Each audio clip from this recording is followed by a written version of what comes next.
Welcome everyone, and I'll call the meeting to order. Lindsay knows who's in attendance. I guess we'll ask for an approval of the agenda, motion to approve the agenda. Guy, Yes, go ahead, Daniel. Could I just add correspondence to the agenda? Perfect. Yes, we'll add that on to, let me have a look here. Other business? Daniel, that work? They're under business? A1, just a couple Perfect. questions, all I got. Yeah, that's okay. Okay, do we have someone to approve the agenda as with the addition? I'll do that. Moved by Daniel. Seconded by Steve. Seconded by Steve. All those in favor signify by saying aye. Aye. Aye. Aye. There my name, motion carried. And we'll move to number 3, where, and I would like to pass this on to Jeff to start the discussion. It's going to be basically a discussion of where, when, what, I guess, and Jeff is going to start the discussion for us. Go ahead, Jeff.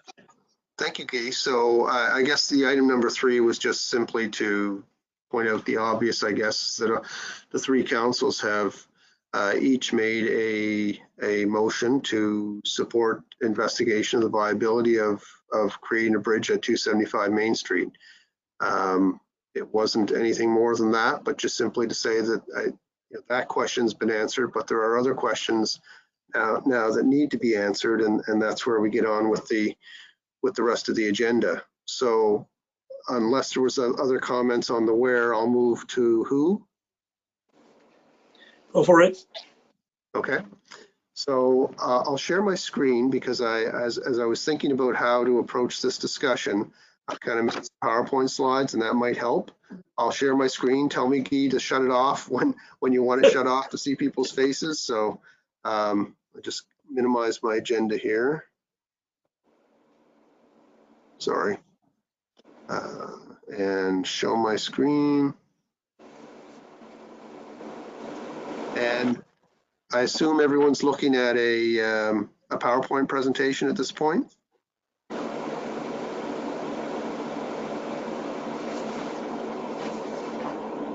Yes. Okay, sorry, I couldn't see you in. All right. Okay, good. All right, so Bridge Committee meeting today. So I'm going to keep it in this mode for now. So 275 Main Street, 3 councils have agreed to work towards reopening, but we don't know who, what, or when. And so those are kind of the agenda items for today. So a couple of things about the who to start there is I think it makes sense to look at this at kind of a high level, to do a little brainstorming. And ultimately, the one principle that I think we've talked about at town council, I don't know if you guys have had similar discussions, but for me, whatever we do with the bridge at 275 Main Street, whoever operates 275 Main Street, I think there's some sense to that also being who operates the expansion of Mariner Center down the road. From the perspective of, there's a lot of work to be done to create the bridge at 275 Main, in the sense that, staff need to be hired, a program needs to be developed, a budget needs to be developed. There'll be learning from operating that program for the next little while until we have the expansion complete. And all of that learning goes to waste if we don't then transition that team and that learning, that program, to the new facility. And obviously, we hope it'll be expanded at the new facility, but that's kind of my thinking there. So it's not a carved in stone thing, but it's something I wanted to throw out there as kind of to share where my thinking is. And Guy, if others have different ideas about that, we can pause and discuss that. What does the board feel, or any individual feel? Build it once, build it right program, is that, your idea? I don't see a problem. I said it makes a lot of sense, less expense down the road, a lot less more spending if it's one program. Daniel, any question, or is it too quick for you to even ask? And I'm not picking on you, Daniel. I'm just asking if you've got thoughts. Shoot them out, man. You are picking on me, Guy. I get it. You know, I when hope I have a question, I'll ask. But I did see Trevor had his hand up there, Guy. I'm sorry, I can't see Trevor. Go ahead, Trevor. Yeah, no, that seems, she's gonna say that seems reasonable. That we'd want to build a governance structure to transition to the new, to I guess, initially govern 275 Main potentially, and then transition to the expanded Mariner Center. Very good. Thank you, Trevor. Go ahead, Jeff. Okay, so kind of some of the thinking, and we'll skate away from it. Is it's kind of a principle. It's not a carved in stone thing. But part of my thinking was, you know, if we're going to develop staff, you know, a great staff team with roles, responsibilities, train them, you know, develop it, and then have to sever them from one organization to then turn around and rehire them in another organization down the road, that just seems like a kind of a wasted effort if we can avoid it. Okay. So let me, oh, sorry. I saw Durham's hand go up there. Yeah, Okay, and I don't go ahead.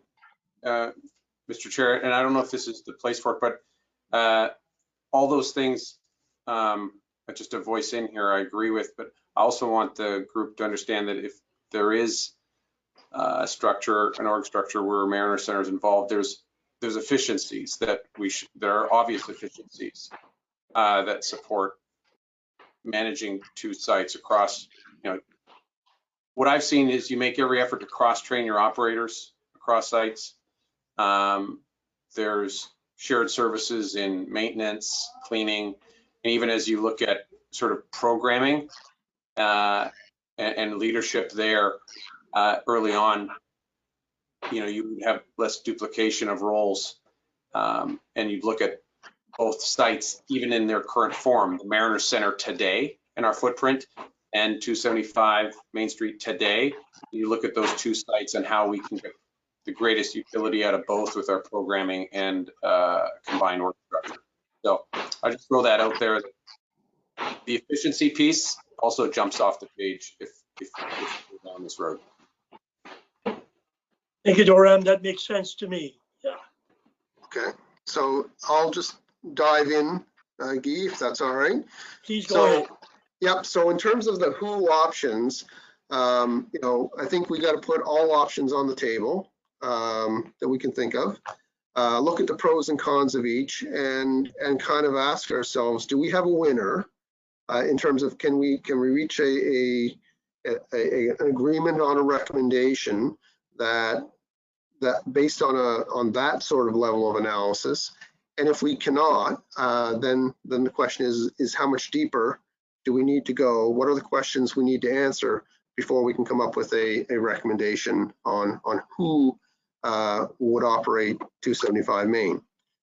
So when I thought about it, so the first step is brainstorming who options. So I came up with 5 options. And if others have other options, we can quickly add them to the list here, because you know, this is just my thinking to start the conversation, but it's everyone here has a voice, and the intention was just to seed the discussion. So the options I came up with were Mariner Center, a recreation department or the recreation departments, a YMCA, a new organization, or a municipality. I don't know if there are other options that you think of. Well, right offhand, I'm not thinking of anything else right quickly, but does anybody have another thing they'd like to add to that list? There's a group I don't know much about, and maybe somebody on the call does, Guy, if I can just chime in. Go ahead. It's the Boys and Girls Club. Does anybody understand, like, what's their lane, what's their specialty? Just wondering. So, Guy, I can try and answer it. I'm no expert on the Boys and Girls Club, but Please do. I believe their lane historically, or as a corporate, is basically after school. programming, but in Yarmouth, they do a lot of daycare. They're probably, I think, maybe the biggest provider. Steve, would you have a sense of that? I would say so, close to.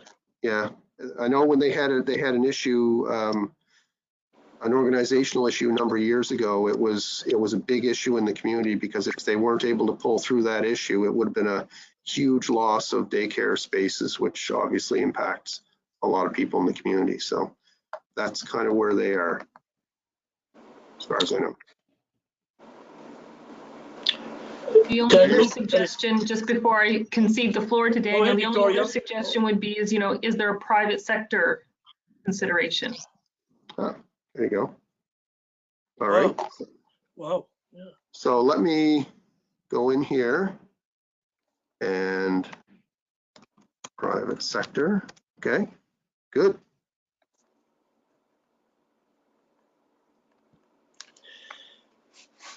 Go ahead, Alain. I think Daniel's first and. Oh, I'm sorry, Daniel, go ahead. That's all right, Guy. My other question was, does it have to just be one of them?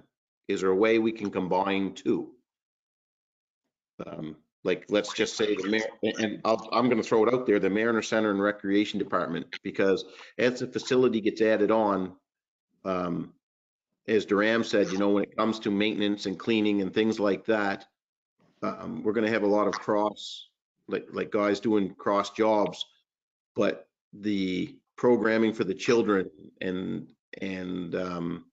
maybe exercise programs and things like that, could it be something that, recreation could run some things and the Mariner Center staff can do others?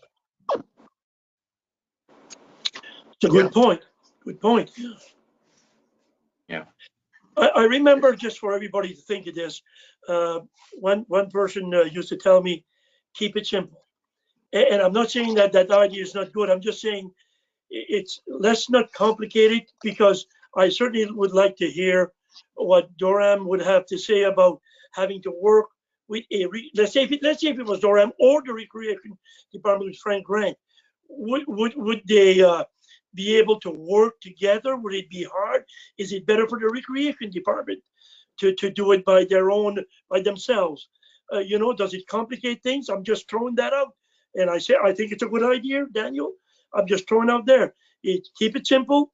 Maybe the Recreation Department Center could be a simple way to go, where one could help the other. Any other? Go ahead, Alain. Oh, So on the other options, I was going to mention private sector, but I think the other thing that we may want to distinguish is private sector, meaning profit oriented, and then there might be a charitable organization that would be, I guess, nonprofit sector, nonprofit external. So we have a new organization, which I understand it to be a brand new created organization, right? But then there's also existing. So the point of Boys and Girls Club, that to me would fall under nonprofit organization. So I think it would be good to analyze both situations, because they are different, and the way we approach either one might even be different because of some of the regulations around MGA and how you deal with nonprofit versus private sector. So I presume, based on this list, once we get this list completed, I presume, we're just going to go down the exercise of pros, cons, and go down. Yeah. Okay. That was the thought. So that's great. Thank you. Good nonprofit sector. We'll put that in. I can't see Durham and I can't see Trevor. So if they have their hands in the air, maybe Jeff, if you see them, you could maybe shout out, or whoever can see them. Sure. I would appreciate that. You can see me, Guy? Yes, best of kind. Okay.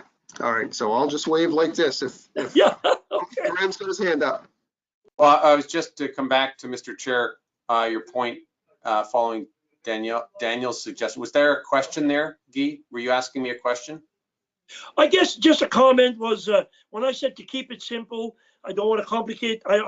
In my personal view, I don't want to complicate it with, and my thought was where you have two different, like the Mariner Center and the Recreation Department, one's doing something, the other's doing something else. Do you see a problem with a combination, as far as you being head of the Mariner Center, do you see where having two organizations would complicate things? I guess that's where my question would go. No, I think it's an interesting suggestion. It actually, you know, in absence of us having here Mariner Center, we're approving our strategic priorities next week. But in those priorities is to pivot from being a rental space to one that programs activities and draws people into our space for the activities that we're organizing. And so, without having those resources today, I'm leaning on people like Frank and already. So we're already starting to coordinate. He's offered me a resource on his team that will come in and do seniors fitness twice a week after spring break. So that coordination we've kicked off.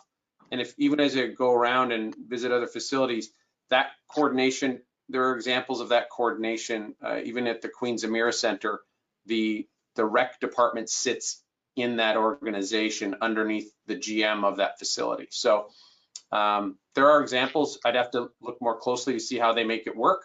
But we are a recreational facility and an events facility. So, but the idea of the former YMCA and what opportunities it offers to sort of accelerate our move to programmers so that we're further down the path on what we've got for skill set when we cut the ribbon on a new facility. That's where I see the sort of the compelling reasons here. So I'll stop there. I know we're going down pros and cons. We're going to get You know, Doran, that certainly clarifies what I had to say. Was just a question I didn't know. Great point. And Jeff, yes, go ahead. Trevor wants to speak, actually. Go ahead, Trevor. Yeah, I mean, to Daniel's point and some others, I think we've got to be clear when we're discussing the who.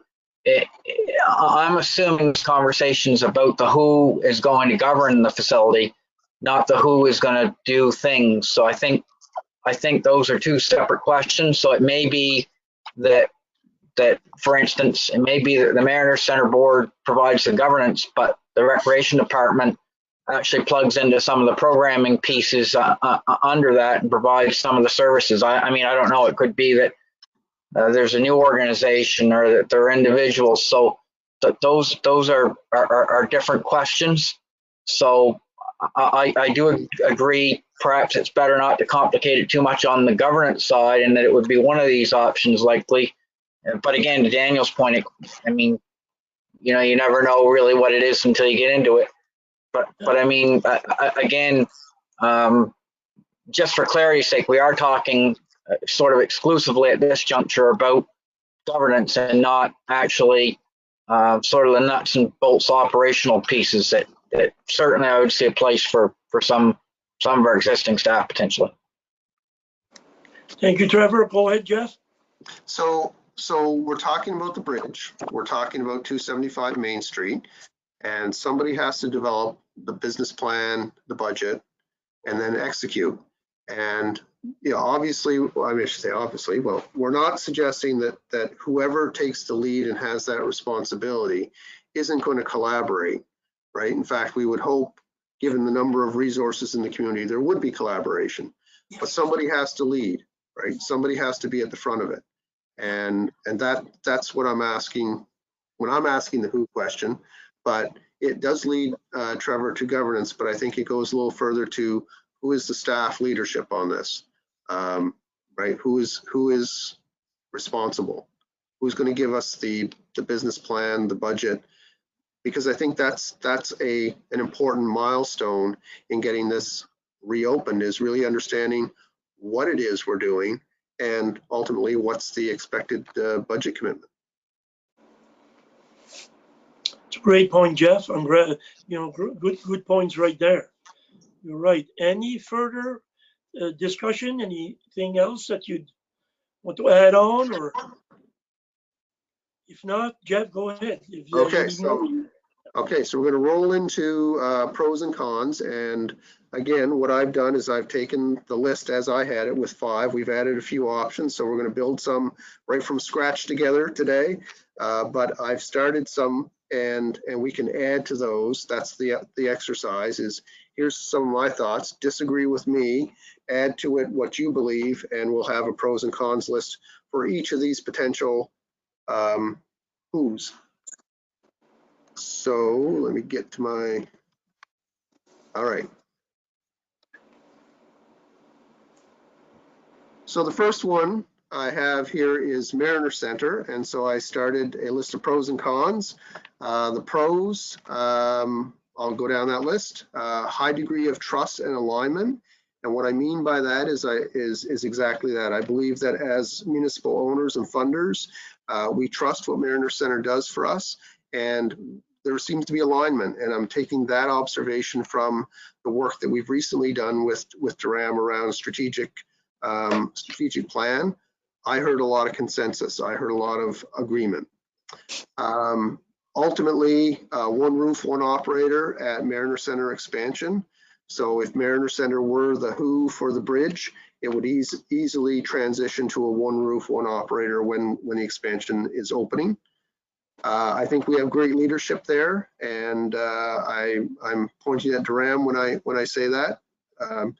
Very specifically, but I think you could also agree that we've got some other great pieces there with an engaged board and other great staff that Durham has.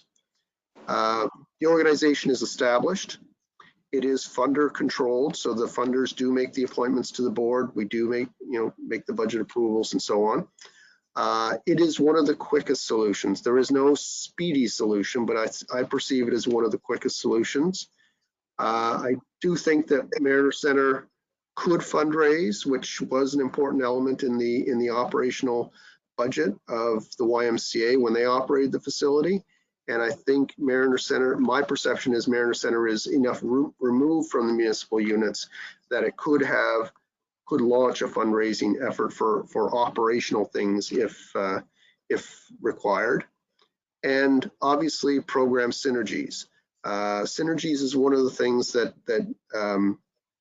Jim Morgenstern referred to in his work around the expanded Mariner Center, and he referenced the fact that the YMCA and Mariner Center could have program synergies if Mariner Center had a more program-focused model. Durham is working towards that, and so I think even at two locations, there's possibility of some sort of program synergies developing in the short term. Cons, obviously Mariner Center doesn't have a plan to do this, and our leadership is new. Durham has been with us for a few months, but a quick study. And the other con is the three partners of Mariner Center are not all owners, so we do have a governance model that isn't completely equal, but is pretty close. So if there were a disagreement with any of that or other pros and cons people want to add, I will get ready to type. Very good. Anybody want to add on or have a comment? I would just like to correct Jeff and remind him I'm almost at 6 months. So, okay. Perfect. Thank you. It just time flies when you're having fun. Yes, it does. Okay. Congratulations. I was just going to say, I thought maybe that Durham was going to correct the pro of high degree of trust and alignment. I thought that was the one he wanted to pull off. No, that was a joke, people. Anyway, I think this might be a con in every single one of them, is that whatever the situation, the CAOs or the three units have to decide on a funding model for operations. So the Mariner Center has an agreement that is there's a set funding agreement for another 2.5 weeks. 20 something days or whatever, 22 days. What? So there's 22 days left on that one, and that arrangement is different than other arrangements that we have spoken about in the Mariner Center expansion. So I think in every one of these situations, it's incumbent upon the CAOs to sit in the same room and say, okie dokie, let's look at this situation and let's look at the funding model that occurs moving forward, because the old YMCA funding model was different than the Mariner Center model. So in every instance, this is going to be probably an issue. I'm raising it here only because it's the first one. Great point, Alain. Yes, Victoria, go ahead. So I think this is both a con and a pro. It depends on it. But in terms of the Mariner Center board and the local leadership, there's a high level of community engagement, community connection, local connection. The existing board members are passionate, and that can be a good thing and a bad thing. Jeff made a comment about being a little bit removed in order to fundraise. And sometimes when you're operating a facility, a close connection with the community can make it difficult to do the hard things sometimes too. So I think the close connection between the board members and the community is both a pro and a con. And I think there's also a pro around brand recognition, brand awareness. The Mariner Center is already a trusted brand. Some great points, Victoria. Great points. Anybody else want to chime in? Mr. Chair, Go ahead. I'm going to think this one out loud rather than have my words ready. We did a community survey, and as part of our recent exercise here on setting priorities, we got a really strong response with almost 900 respondents from the community. And one of, it's overwhelming. The community wants a hub for recreation and community space. And I think one of the pros, just putting Mariner Center on it, it sends the right response back to the community that this is where we're headed with this bridge treatment. So this bridge treatment has a path, and that path is towards the expansion, which the community has overwhelmingly said that's what we want. So I think that as elected officials and here us serving the community's asked for it, and this puts us on a path for it, maybe more than the other options. The other one is, I don't know if I see it in the bullet other than program synergy, but as you structure your, even just your human resources, period, you can kill two birds with one stone. If you look at how you set up your org structure, you're going to need a programming role for the pool, for the aquatics. But that person early days can also serve as a programming resource for both spaces. And as we build out casual roles as instructors and other guest services staff that we are committing to here as well, they can be shared services. So you get some cost efficiencies, and you get greater utility out of the people you hire even in a casual role. So just want to put those two bullets in there if you feel they fit. Thank you, Doran. Those are some great points again. Anybody else would like to add on there? Jeff, go ahead. Okay, we're ready to roll? Okay. Yep. All right, so then I went and looked at recreation department or departments. So a pro would be experience in recreation programming, established provincial network of other recreation programmers, and some who are involved in the operation or oversight of similar facilities as 275 Main. And it could be, I think, my perception, fairly quick to mobilize. Con is they do not do fundraising and are not necessarily positioned to fundraise. They do not have a plan to do this kind of work at 275 Main. There are two departments with advisory committees, so they are separate, I guess, in the county, and with advisory committees rather than boards of directors. And the other thought I had is that this could be overwhelming to a recreation department. And what I mean by that is when I look at what was the YMCA's proposed operating budget of $800,000, and I line that up next to Yarmouth Recreation's operating budget of under $800,000, and I think, what would tasking a recreation department or the recreation departments together with reopening 275 Main, I think it could overwhelm their mandate and their attention, and all the other things that they do for us might lose out. And so I just viewed that as a con, because there is value in the other things they do, and I'm not sure that it wouldn't overwhelm the situation. So again, Guy, I'll stop talking. People can agree, disagree, add to either list, have a discussion. Great points. Daniel, go ahead. Well, I a little bit disagree with that part, Jeff, because I think some of the programs that recreation could offer and would have a plan to offer would coincide with some of the programs that we're looking to put at 275 Main Street, like maybe not pretty much anything besides the pool.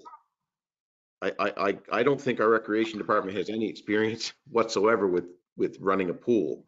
But I think as far as the other programs for seniors, children, I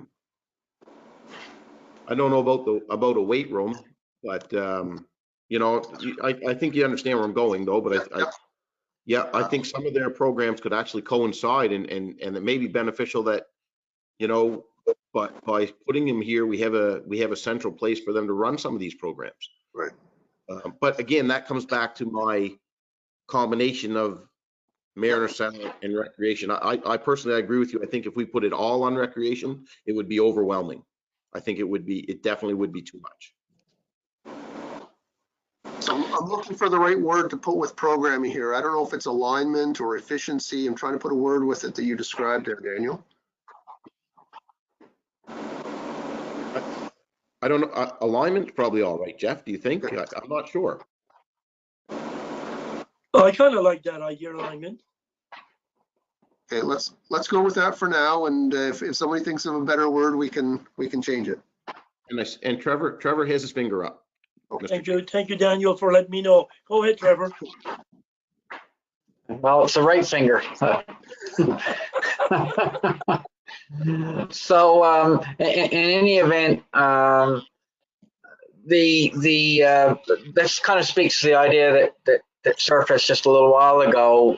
Like I kind of agree that the recreation department may have a place, but I'm not certain if it's front and center. Like, I mean, if you look at the organization before that, the Mariner Center board, along with their chief executive officer, Duran, they probably have the capability to do the planning, all those pieces. They've got the community connect, the fundraising piece, so they've got a lot of strengths. But if certainly they were to work with the recreation department, they could probably provide some programming and those types of things. So I see them kind of fitting hand in glove with either the the Mariners Center board or another organization taking over that governance and lead responsibility for a strategic plan for the two facilities. Go ahead, Daniel.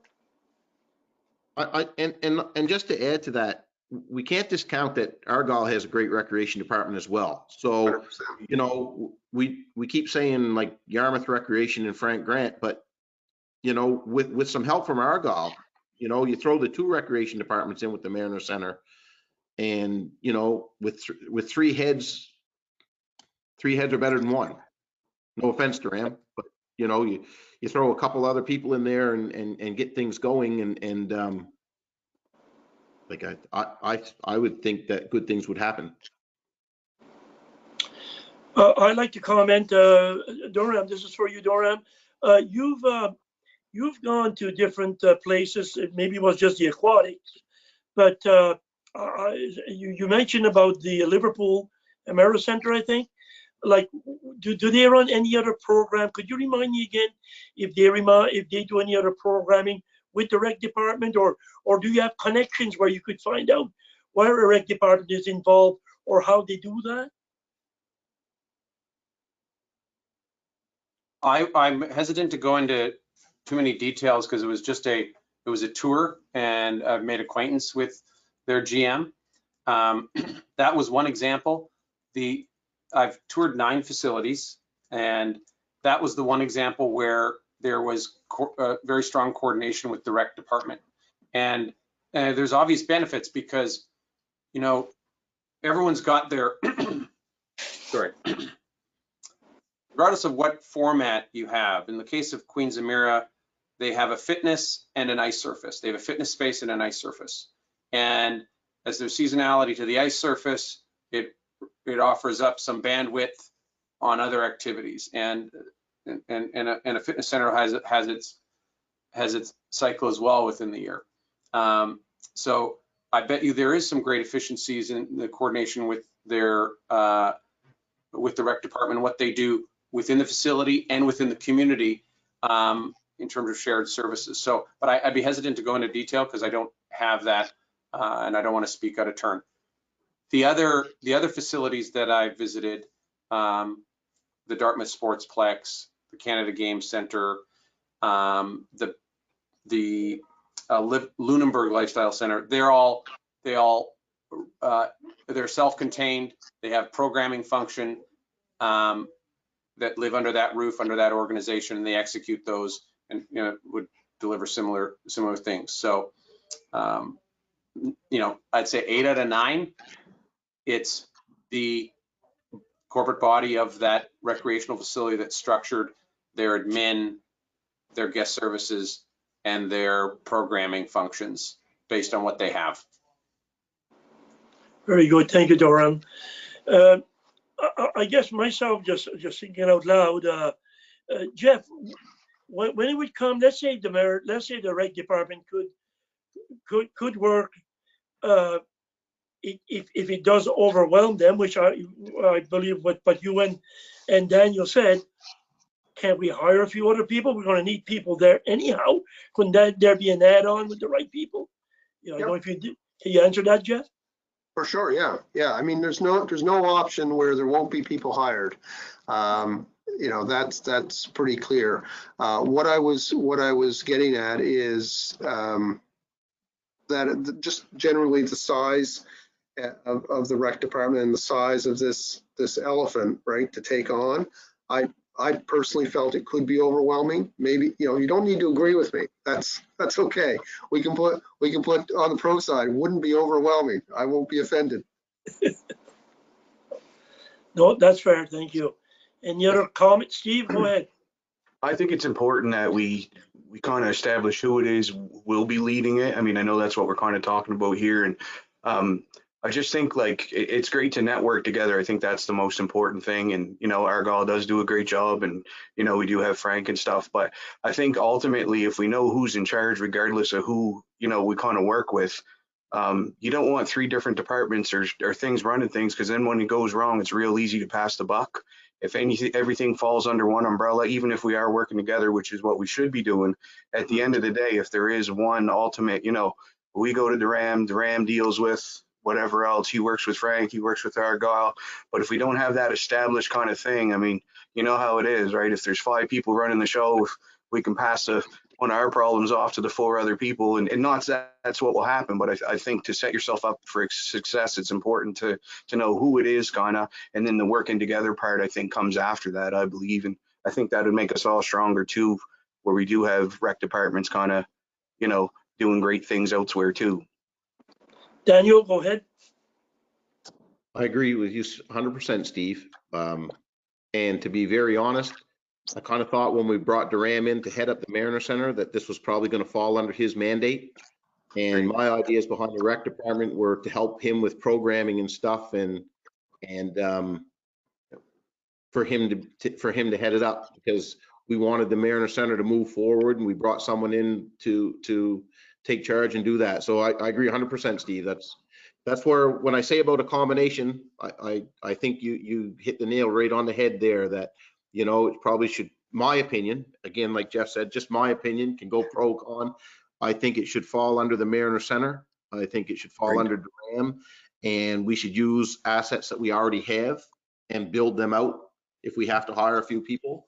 I'd like to see the recreation departments helping with the programming, and, you know, that's just my vision. That's, you know, I'm not saying it's the right vision, and I'm open to all options. I just, I agree with Steve, and I think that's a great place to start. Enjoyed those comments, Daniel. I really did. Go ahead, Doran. So sort of connecting the dots between Steve and Daniel's comments, I call that one throat to choke. It's my reference to that. But I can't help but, and I just asked the question in all transparency, is there a point where perhaps I should excuse myself from this conversation? Does this group want to have a more, specific focused conversation with my absence? Or is this just a brainstorming session at this point? Just a brainstorming session, Doran. No problem there. Unless Jeff or Alain or Victoria have something that they say maybe not, but no, you should be here. Go ahead, Jeff. No, I was just going to agree. I think at this point we're kind of talking high level in terms of the pros and cons of the options.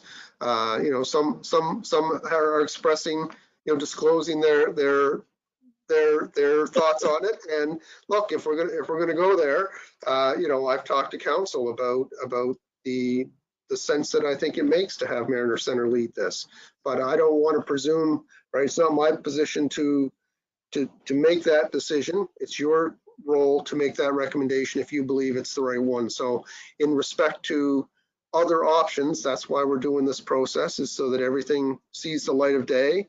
And at the end of the day, if it lands where some of us believe it probably should land, so be it. That we can't say that we didn't consider all options. Is that fair? That's fair. Yes, perfect. Go ahead, Jeff. Go. Okay, so nothing else to add there for pros and cons on the rec department? Okay. Rec departments, sorry. That's all right, Jeff. I was aimed at you, you saw me looking at you.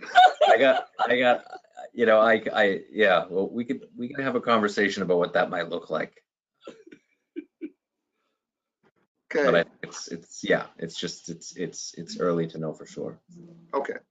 So, but just in terms of pros and cons around the bridge, Alain, nothing to add there? Nothing to add there. Okay. All right, Guy, if you're okay, I'll skate to the next one. Please. Okay.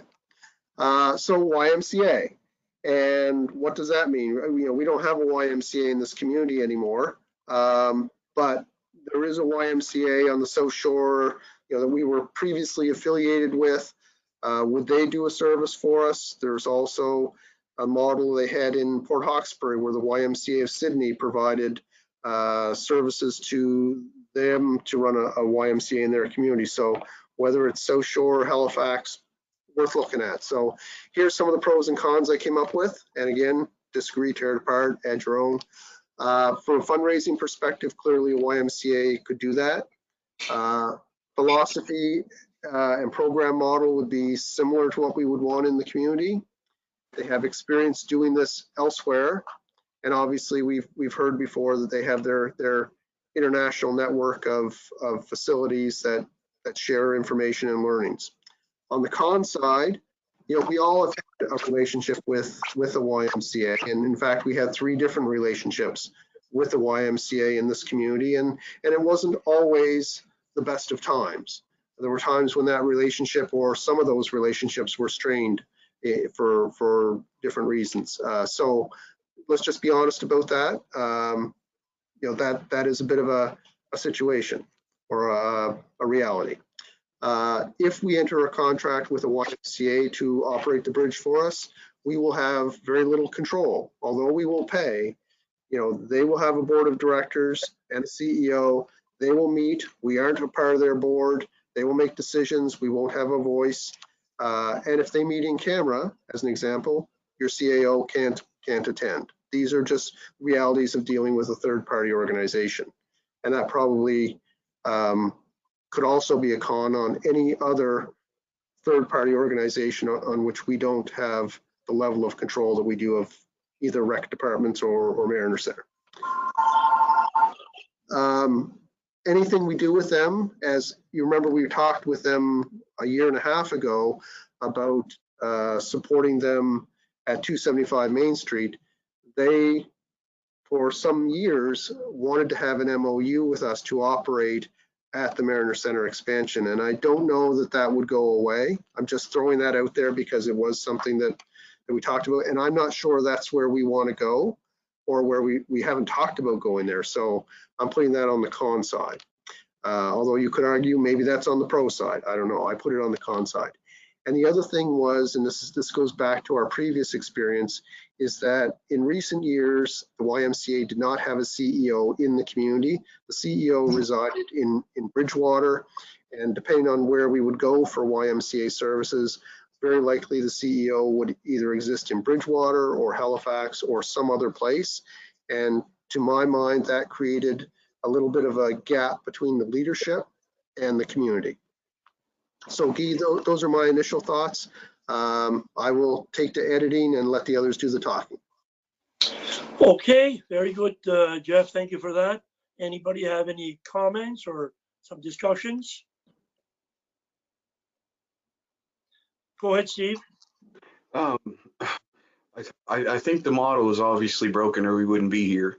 No disrespect to anyone that served on our board. There were some great people that were there, but at the end of the day, it didn't work. I think the YMCA has did some great things over the years, but I think the original intent of kind of what it did and what it served, it kind of got away from that. And I think that we're in a different time now. We got to make sure that we have something here. If we're all going to put our money in and want to move this forward, it's something that we need to have for everybody, not just kind of maybe an elite swim club, and not just just something that's full community wise. So I think when you're thinking about going back to kind of what broke you in the first place, that's probably not the best way to go. I do believe there were some great things that came out of the Y that we could model and bring forward, but I think to go back to that original way and kind of to put this money in to have your power and stuff in another place, I don't think that makes sense, especially we have DeGram on board, and here we are talking about moving forward to what we can do on Stars Road eventually. And why not start things off and have the most say here and build it the way we want it. Thank you, Steve. Alak, go ahead. I just would like to build on what Deputy Mayor Barry just said. First of all, I mean, as a non-elected, whether I agree or not is secondary, but I agree. And I think that it's I think what you've said about the YMCA as the model is also true of other organizations taking over the model, right? So the truth around having another organization kind of governing this, you could hit the same kind of obstacles as you've hit with the YMCA, and some of that it's not to blame. It's not to aim blame to the wonderful work that the YMCA did, or the board that up to the very end did their very best. It's that you're always going to have obstacles and conflict when you have more than one group dealing with the situation. So, I'm just mindful of what you've said and how it might apply to other public groups that are going to come in and do potentially the same work. The one huge benefit I think of the YMCA that I've always kind of touted is being the money guy is the fundraising, right? And so if you can create a model that allows fundraising to happen, then that would be very significant to your ultimate decision. I mean, the why, all sorts of opinions as to how successful they were in fundraising, but I don't think, if you look at the life of the YMCA locally, their fundraising was unbelievably successful over the term of their life. Perhaps a little tapered a little towards the end, but they were still in the six figures every year fundraising. That is not a small amount, and that will be more challenging for us as municipal government to replicate that. So I guess certainly I think there's way too many cons to be a choice here, but there are elements of the pros that we really need to build into our decision. Great points, Alain. Thank you for that. I'm just going to throw something in. Maybe down the road, as we get on our feet and we get going, and once the aquatic center is open at the Mariner Center, maybe there is such a thing as, I was thinking of the hospital foundation. They have a foundation, somebody that's in charge, but just I know that's down the road. But anyhow, just a comment I want to make. Any other comments, suggestions, or discussion? I don't know if you can see, but Trevor's been able to rejoin. Trevor, I didn't see you for a while. You were off? You're muted now. Yes, that's correct. Yeah, I just had to pop out for a second. My apologies. Okay, But I'm no, back. Very good. On my part, chair or not chair, I'm with what Steve said, and also I can't see the YMCA being there. You know, that just my opinion. When I saw that, I said, why do we have it there? But I guess, Jeff, you put every option there, and I appreciate that. But myself, it is not, for my part, it's not an option. Trevor wants to speak. Go ahead, Trevor. Yeah, and I guess I it's an option, but and we're only partway through the list. But I think from what I've heard from the public, I think one of the, and again, you can weigh, you can add some weight to all these pros and cons for each of the listed options. But I think that speed is going to be a real factor here. Whatever governance model we put in play, I mean, we definitely need to have something that can be existing. I think an existing structure that's working for us, and has staff, or at least a staff person that can do some of the planning that's going to be required to move this thing forward expeditiously. Those are critical functions in my view. So, I mean, the first option on the floor probably is going to be a good one. But again, we'll leave that to staff to look at the pros and cons and come back maybe eventually with the recommendation for us. So just on speed, sorry, Guy, if I. No. Okay. No. So do you perceive the YMCA option, speed being a pro or a con there, Trevor? I mean, I would say it would be a con, because I'm not sure if they're still in existence legally or not. So I don't really know where I'd place that as a pro or con is the speed, but it's probably not as quick as the first option. So again, I think somebody else may be better to judge that than I. I'm not certain the facts around that. So okay, so we had talked about the YMCA, back last summer when they made their decision and the town was negotiating to buy the building and help them settle their affairs. One of the things that we talked about was, is there any possibility, is it a possibility that down the road the YMCA would be able to or willing to re-enter the scene? And Daryl doesn't work for the Y directly as an employee. Daryl, the former CEO, acting CEO, he's a contractor, private contractor that does a lot of his work for Y Canada. So that's the basis on which he came. And his take on it was that he didn't think that the establishment of a Yarmouth YMCA would be a likely future scenario, but rather if the YMCA was going to have a stake in this, that it would likely be that we would be contracting from an existing YMCA. So South Shore, Halifax, some other YMCA would contract a service. I don't know if you're familiar, Trevor, but Port Hawkesbury had a YMCA that was actually a branch of the Sydney YMCA. So they didn't have a CEO and a structure in Port Hawkesbury, but they did deliver a service and had staff. I'm not familiar with that. No. Okay. So that was kind of what my mind was based on a conversation almost a year ago with Daryl. Go ahead, Alain. I would suggest that any option that includes the YMCA would be challenging, because it would just be YMCA Halifax most likely. And, we're looking at a lot of coordination to restart this operation. And to have that happen from the city would be a challenge. And I mean that with the respect that the YMCA Halifax deserves. I just don't think this is a practical solution. Again, the only pro is the fundraising aspect at this point in time, considering where we are in the situation. Good point, Alain. Thank you for that.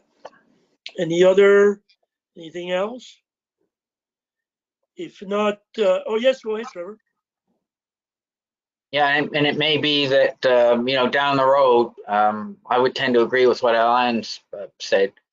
Down the road, I mean, the Y may be able to be tasked to do that function solely. I'm not certain if they would be interested in fundraising, solely, but that's something we could look at. Again, it would be like, hanging things on that Mariner Center, management function, or not management function, governance function, sorry. Okay, are we all in agreement that, maybe I'm jumping the gun here, but don't be scared to jump in. Are we all in agreement? It seems to me I'm reading YMCA, let's scrap it. Am I jumping too quick here? But don't be scared to say, Guy, shut up. But I just want to, or should we leave it there? Jeff? May I just suggest, I mean, I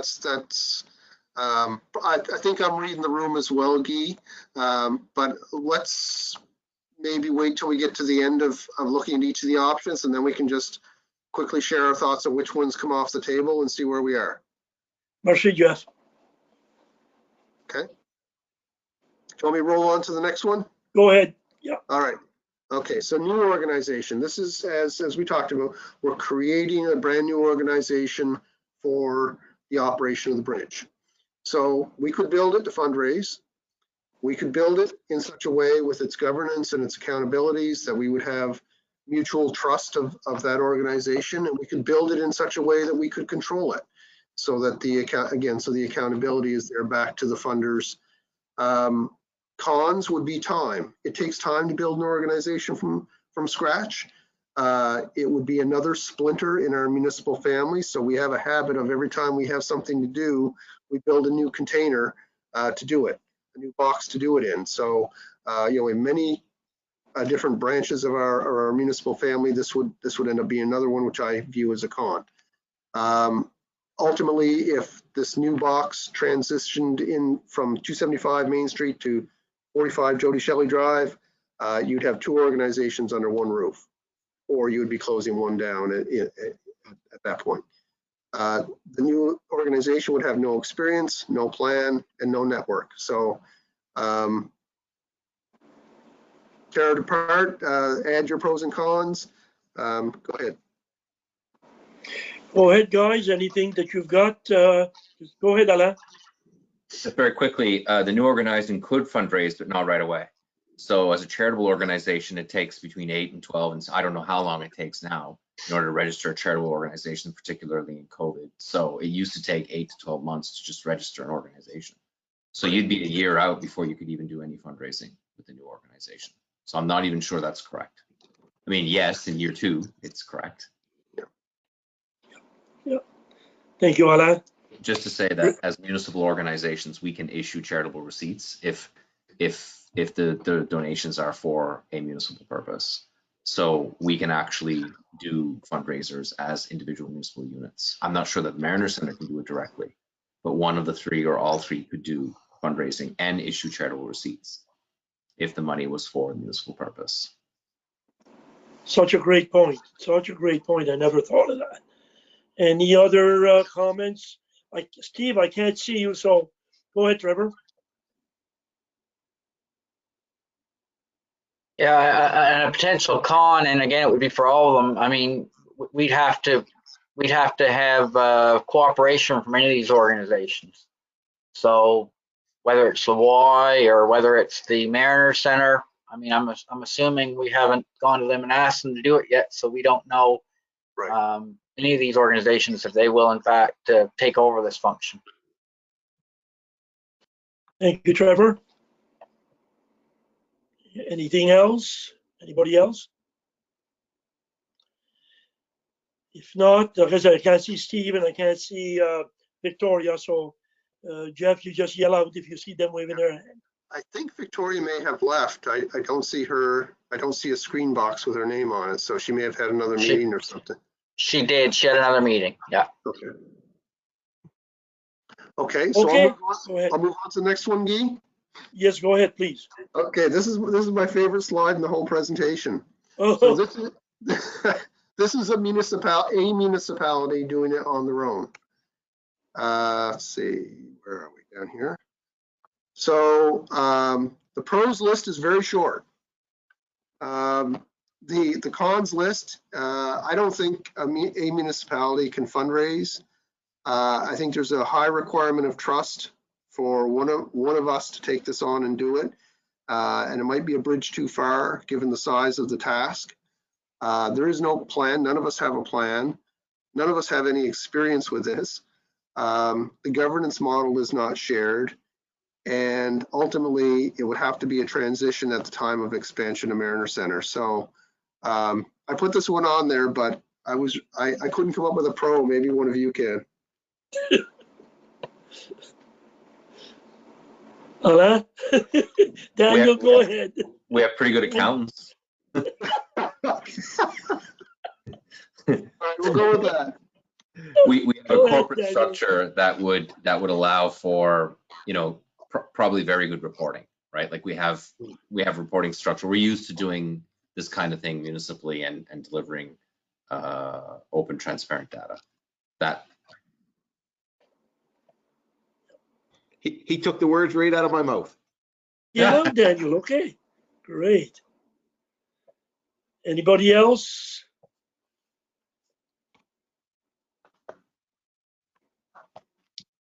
If not, Jeff, go ahead. Not seeing Okay, anybody. so those were the 5 options I had before you guys expanded the list. So let me go back to the list here. So we had private sector. So I'm going to make a slide for private sector.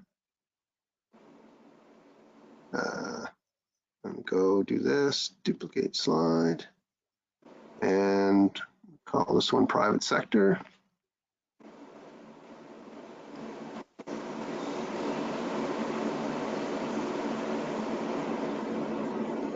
Now, you guys got to fill in all the blanks this time.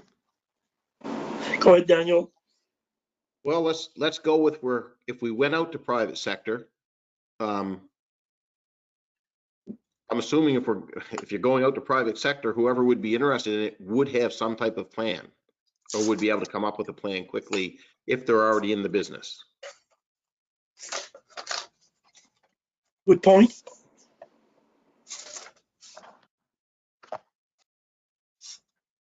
One of the cons would be that they could have in-camera meetings. We would not be able, Jeff, to know what's going on. That'd be a con. Think so for us as owners, or When we talk private sector, would we be talking, excuse me, Guy, sorry about that. go ahead. No, If we're talking private sector, would we be talking about essentially building the building and then renting the spaces for private sector to run it? Oh, we're talking about the bridge, right? So Right. The bridge. What I'm wondering is, because we're bridging to the new thing. Yeah. So we've been saying all along, we'd like whoever's running the bridge to kind of transition into the, so obviously we'd have to have someone that would be willing to come in and work the bridge until the new place. So what I'm wondering is, would we fix up the new place or fix up the bridge, rent it to private sector to run, and then build the new building and rent it to them again? Is that what is that a way for me to look at private sector, or how should I be looking at it? You know what I'm getting at, right? Like if we're going to put the gymnasium, I'll just throw out a name like New Bodies. You know, maybe New Bodies is willing to come in and say, listen, we'll take over the bridge building. You guys fix it. We'll pay you X amount of dollars to run programs for you. Well, I guess they would be doing it for their profit. So that would be a con, because we're more interested in doing it for the community than having someone come do it for the for the profit of it. I'm just throwing this out. This isn't my idea. This is private No, sector. that's I'm great just trying to points. make Great sure points. I'm covering Go ahead, my Alan. bases. I didn't know when you said private sector, I wasn't sure kind of if we were looking at, you know, like I said, renting it to a company that can come in and actually and operate something like this, that would be in charge of their own fundraising, their own, you know, that we would essentially just be a landlord at that point. That's how I interpret, like, the burden on any getting it into a ready state would sit between the municipalities here, and then we hand over the keys to a vetted operator. Is that what this is? With terms on intentions around a bridge. Go ahead, Jeff. Yeah, I think so. I think that's what I'm hearing. And I see it as similar to, in some ways, similar to a YMCA model that they have like in Pictou County, where the municipalities built the infrastructure and they have a contract, an operating contract with the YMCA, and they pay the YMCA, I guess, a fee to operate it, and the YMCA is responsible for certain costs and for all of the costs, I guess, related to delivering their program. The only difference with the private sector model is, as you said, Daniel, it's a profit motivation, right? Where a YMCA might come in and do it to build its brand and to, you know, to provide service, as long as they don't lose money. A profit motivated organization is going to look at the risks associated with being involved in this and the capital that they have to commit to it, and look for a reasonable return on their investment. Go ahead, Alain. And just to hop on to Daniel and Jeff's point, to Councillor Allen and Jeff's point, is that which private sector is going to take on the aquatics component of the bridge? Like, we all know that it will require a subsidy. Anybody who's looking to do a profit orientation, their focus is going to be the fitness center. It's not going to be the aquatic center. So then you've got the risk of you're splitting the services that are occurring in that building in two different ways, where municipal pool would be municipal responsibility, and then you've got a new bodies, or, you know, insert private sector name in there, that would want the golden aspect of that service. So you run the risk of splitting that, and I think the point on community service versus profit is probably the most significant one. You could probably get away with a private sector short-term lease situation, but you haven't solved your long-term problem, I don't think. So, you know, looking at it from a business perspective, I'm not sure there'd be too much interest in aquatic center, and I'm not sure which business does both other than the YMCA. You know, there's not that many out there that do both, aquatics and fitness. Go ahead, Trevor.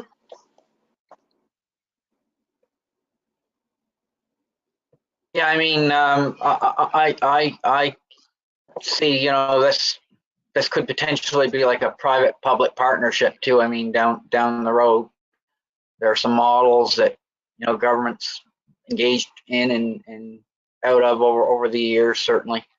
But I mean, a con for this, I don't know if there's any real identifiable, to Alain's point. You know, I don't know if there's any identifiable company that does this type of work, and we've got a very specific set of circumstances. We have essentially, you know, a building that's not a going concern at this point in time. Lots of questions about, you know, what the renovations are and that type of thing. And again, speed is of the essence. And I think whatever it is we're going to put in place has got to basically exist now, because we need to get 275 Main Street open, you know, in a reasonable length of time. And so I think a con basically would be developing, you know, an RFP process. I mean, there's all the tendering processes and all those types of things we'd have to go through to put this in play. Given the time, maybe that's something to explore down the road. And there may be a transition, but again, I don't see this as being well enough developed at this point. We've only got a few bullets here now to move forward with at this point in time. Thank you, Trevor. Go ahead, Doran.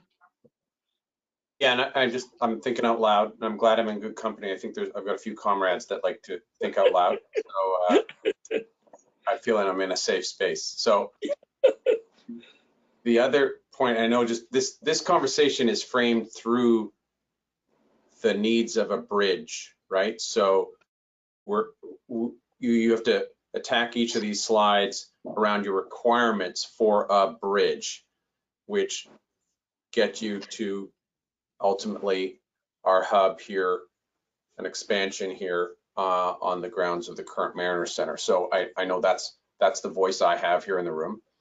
But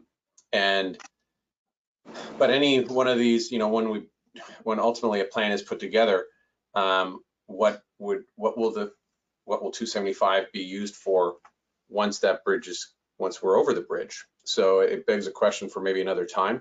Would a private sector fit into a solution like that, or you know, would the healthcare services slot into that, or or would that facility continue to be part of the Mariner Center assets for just hosting the community and getting more recreation options open and available to the community between our two sites? So that's a mixed point there, but I just want to put it out there that I feel the conversation going to here as we approach each of these slides.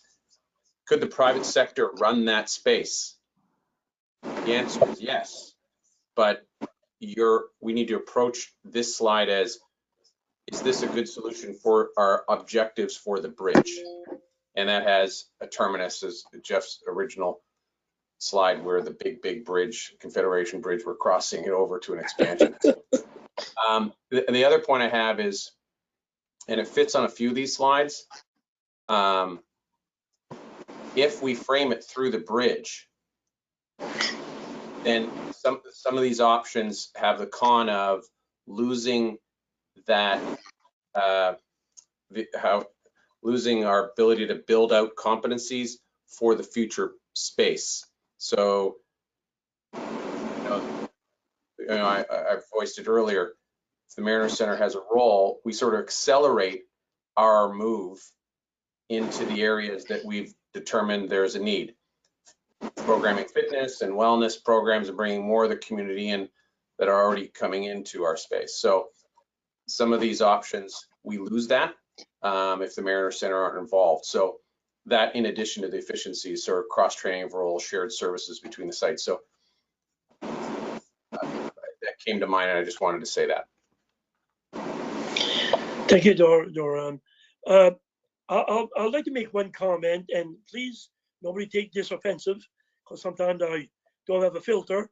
I don't think this committee is concerned with what happens with 275 after we're done. I think we're looking to get this bridge done up and worked on. And Doran, don't take me wrong, please. And I know you don't, but I don't think it's our what we're focused on is to get this up and running. Yeah. Go ahead, Jeff, if you want to. I was going to say, 2 people on this call will worry about that in another day. If I could, Guy. Go ahead, please, Steve. Yes. So I think one of the issues before with the Y was where we were just funders and kind of dumping in money. We owned a decision that a lot of other people made sometimes. So when the Y did close, it was like, why did you guys let it close? And it was like, well, we're more funders. We're giving money to, you know, the Y, and then they decide what they want to do with it. So, you know, if there's shortcomings, at the end of the day, it does land on us as, you know, councils or elected officials. I don't really like that setup. I like the whole deal of, you know, do we raise our own kids or do we hire a nanny to raise them, right? I think, like, you know, we do it ourselves, right? We build it the way we want it. We make sure that our kids get raised the way we want with the things they want, you know what I mean? And hopefully become, you know, good parts of our society or whatnot. And I think sometimes when you contract out, you're paying money to people to do things that may not be in your best interest or whatnot, and you don't even have a say on their board or whatnot, and you're paying them to do something that you end up wearing at the end. So I had 2 parents that raised me well, so I'm down with raising our kids ourselves and not private sector and getting a nanny in here to do it for us personally. So that's just my 2 cents. Steve, my gosh, those are great words. I kind of like what you said there. That's a lot of common sense there. Anyhow, it's pretty good the way you worded it. Jeff, I can't see you at the moment. Any other comments? Discussion? Go ahead, Jeff. Okay, so that was the first new possibility. So then we had the combo rec and MC. So I'll just go down here. I'll create a new slide and I'll put here combo. I'll clear the deck and you guys go ahead and give me pros and cons. Anybody want to go ahead? Go ahead, Daniel. I'll just throw, a pro would be, some programmings would probably be pre-existing. I'm sure the recreation department is doing some programs now. The Mariner Center has already started doing some programming. Albeit small, but has started. Great point. Anybody else? I'll throw a con out there for you as well. We Sure, don't Daniel. have a plan in place. There is no plan in place for the two.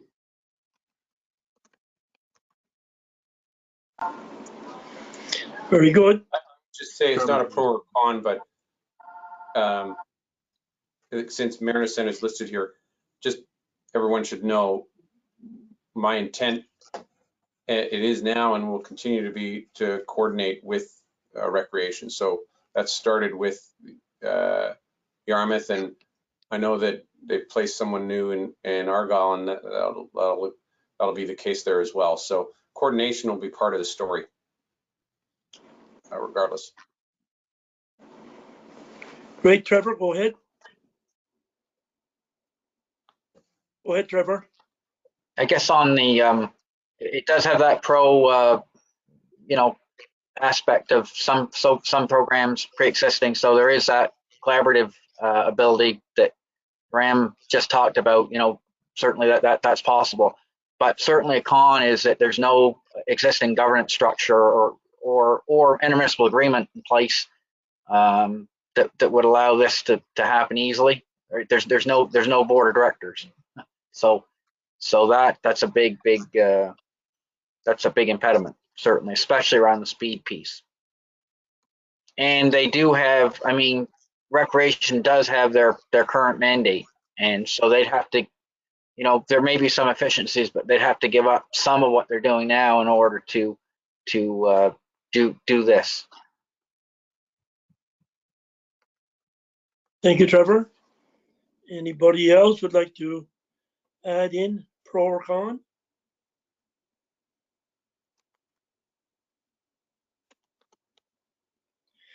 I think this would be a pro, that we'd have, maybe I'm going to use the wrong word, some control.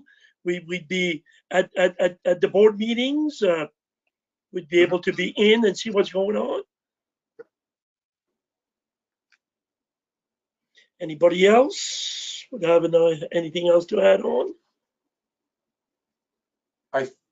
I would just say that the reason I say coordination and collaboration is because I see our mandate for greater utility, bringing in more of the community into what we've got here, existing certainly in our walls, but also outside.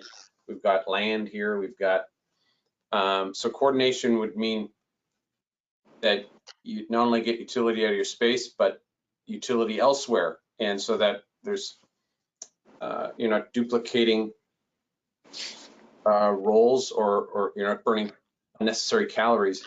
You can create programs that go beyond the walls of 275 and Mariner Center. So by partnering with Rec or coordinating or collaborating with Rec, you do that. That's what they do. They program activities on soccer fields, in halls, and all over the place. And so I see a real benefit of collaboration. But I now am repeating myself, but I'm just trying to visualize what that means. We're going to do something here starting March, 2 days a week, because of Frank's been generous and offered a resource.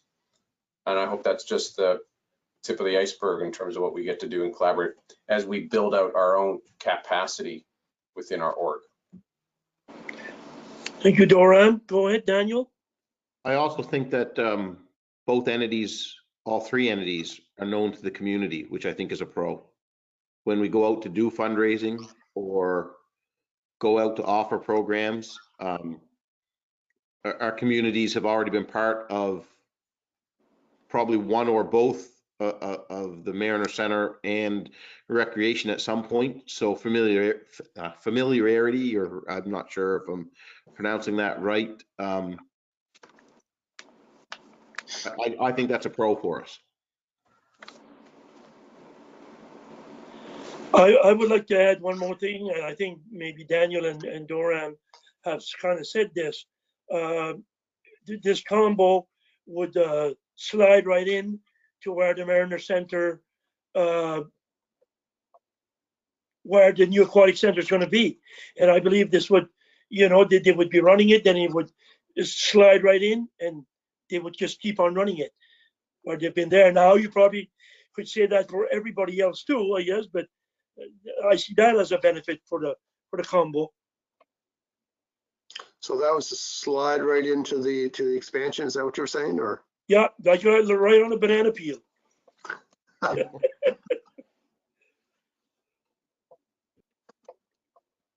So, Guy, if I might make a comment? Sure, go ahead, please. So when I look at this option, combo, what I'm thinking is that it isn't Mariner Center heading it up. It isn't one or both recreation departments heading it up, but we're creating a structure, or as I think Trevor was saying, an agreement and a structure that allows the three entities to have shared responsibility for developing this bridge. Is that what this is? This isn't, there's no leader here. It is we come together for joint leadership. Is that what this is? That's how I see it, but I don't know about, maybe it's such a big question. It's hard to answer at the moment, but yeah. Anybody want to go ahead, Daniel? I guess my view on it would again fall back to kind of the pyramid, with probably Mariner Center at the top and then the two recreation departments and flowing downward. But what you're saying, Jeff, I hadn't thought about it that way. So Yeah. That's an interesting thought. Yeah. So what you just described is part of what I envisioned under the Mariner Center slide, right? They're doing it, but then the question is, what are they doing? And that could be, they're very much collaborating with the rec departments and public health and whomever else to develop the program. Well, I guess that's what that's when I mentioned the combo, that's kind of what I was thinking, I guess. Okay. And it would fall one umbrella, but there would be a head, and the head would be the Mariner Center, and then collaboration. I think, the relationship has already started between Durham and the recreation department. Yeah. And I'm sure once this gets going, Durham can reach out to the health, health and wellness and all this. Yeah, I think this is, sorry to jump in, this is a good point to clarify. And maybe I should have been clear. To do this well, we need partners. I need partners, and that's what my first several months have been out establishing relationships where it makes sense, and building partnerships for mutual benefit. Obviously, one is rec, and so maybe that's a good point to clarify that one of the key partners, I see a key partner for the Mariner Center today and tomorrow, is our relationship with recreation. So maybe that's worth clarifying. Okay. Any other comments or suggestions or discussion? Go ahead, Alain. I don't know if the combo is a structural combination or not. That would be something that we'd have to tease out a bit. I think the fact that it's raised as a separate item, it highlights the importance of the partnership clearly.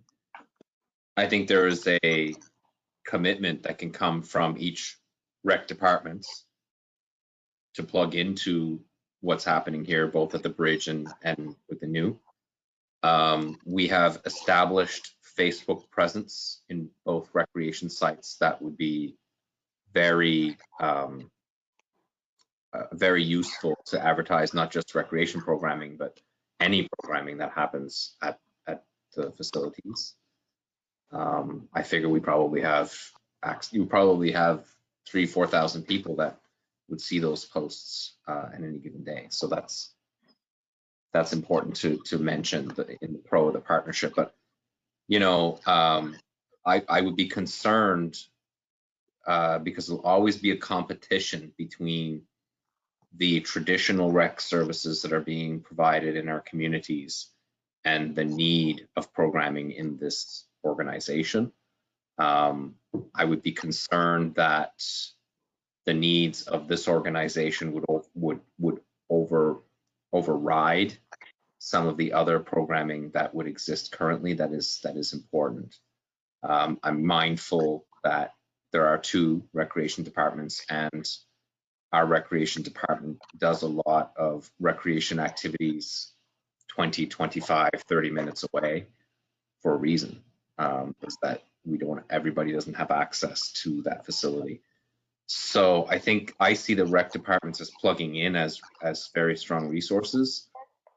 I just am having trouble seeing how it's structurally plugged in at this time.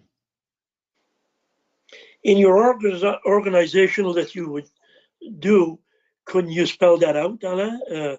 Would you think you could spell that out, that they just certain things would go on at the 275 Main, and that would be it? It wouldn't affect some of the other stuff? Could you put that in the terms of reference? I don't know if that's the right word. Your thoughts? Well, I guess really what I was thinking, I know we're talking bridge here, but I'm also thinking the new facility once everything is together in both because what we're doing here is we're saying, well, what we do here should be for the future. I guess I see a conflict happening there between some of the strategic priorities of, say, the Argyle Recreation Commission, which would suggest that we're offering services in remote areas, and how that might not fit exactly here, and the conflict that can be created by that. And I just think if we need the resource in programming at the Mariner Center, and we believe that it's somebody's job to do that, then I think we're just better off creating that job inside the Mariner Center and have that person plug in to recreation when they need to. Because the programming for the Mariner Center in the end is not just going to be recreation. It's going to be space. It's going to be space for all sorts of different opportunities. So do I, and to Duram's point, that we need partnership, of course, yeah, I mean, the partnership makes sense. But I'm concerned about that tug of war because both recreation departments are separate for a reason. And they have the reasons, and both deliver services that are very different than what the Mariner Center requires, or 275 Main. So I guess I'm just concerned about that, you know. And without talking to our rec guys and gals, I really wouldn't have a solid answer. I think it would be important to engage Frank, Scott Sudet, Jeanette D'Entremont, whomever else needs to be engaged in it. Great, and I'm glad you brought that up. I didn't see that, you know, but Trevor, go ahead and we'll go with Doram after. Right. I mean, the fact is we're not 3 consolidated units. We're 3 separate units, and we're planning on collaborating to open 275 Main Street as a bridge, and then collaborating to get the expansion done, which I think is wonderful. But I think that really is a lens through which we need to view these options for essentially a governance model to move forward and to kickstart this thing so we can get it open in terms of time.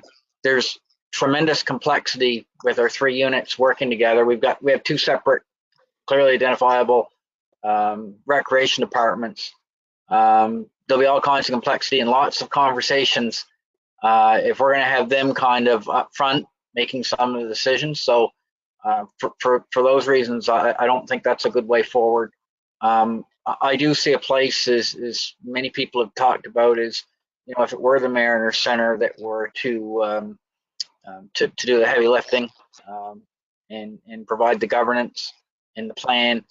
I would see some place certainly where our recreation departments could be involved, certainly. But again, that involvement is for the 3 units to make their decision about. So that's another whole conversation. So again, that all takes time. Long story short is I don't see that as being workable in what we want to do in terms of getting a bridge put in place quickly. Thank you, Trevor. Go ahead, Doran.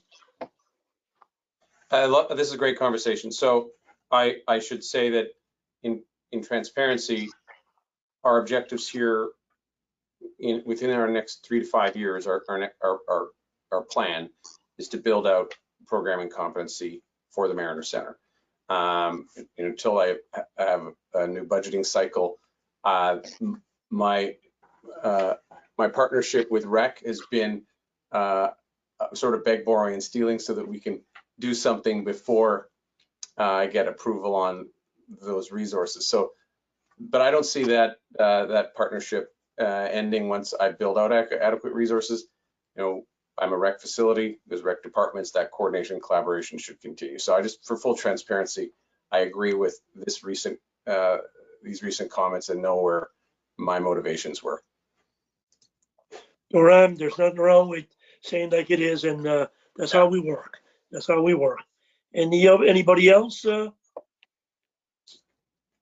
Jeff, go ahead. Okay. So let's go back to our list, and we have existing not-for-profit. So we will take this, we will duplicate the slide,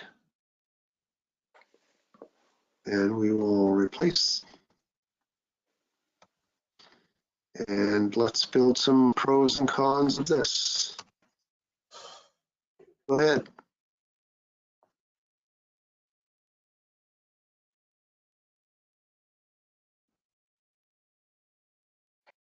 I'll just throw out there if you're clear on the terms, you can achieve something that's for the community, and then you're not necessarily excluding somebody due to their structure. So not-for-profit feels like it checks that box. Sorry, I missed part of that, Duran. Could you just repeat? Said if you go to the earlier slide on or two above private sector, then you have that profit motivation versus community motivation. You flip that here with not-for-profit, I believe. So being able to build a model or a pricing structure that prioritizes access and accessibility for the community it serves, that's a pro. Okay.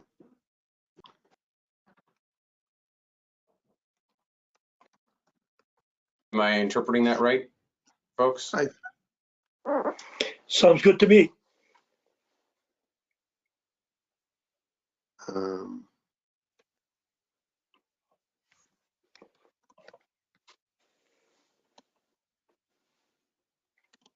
that capture it? Feels like it, yep. Okay.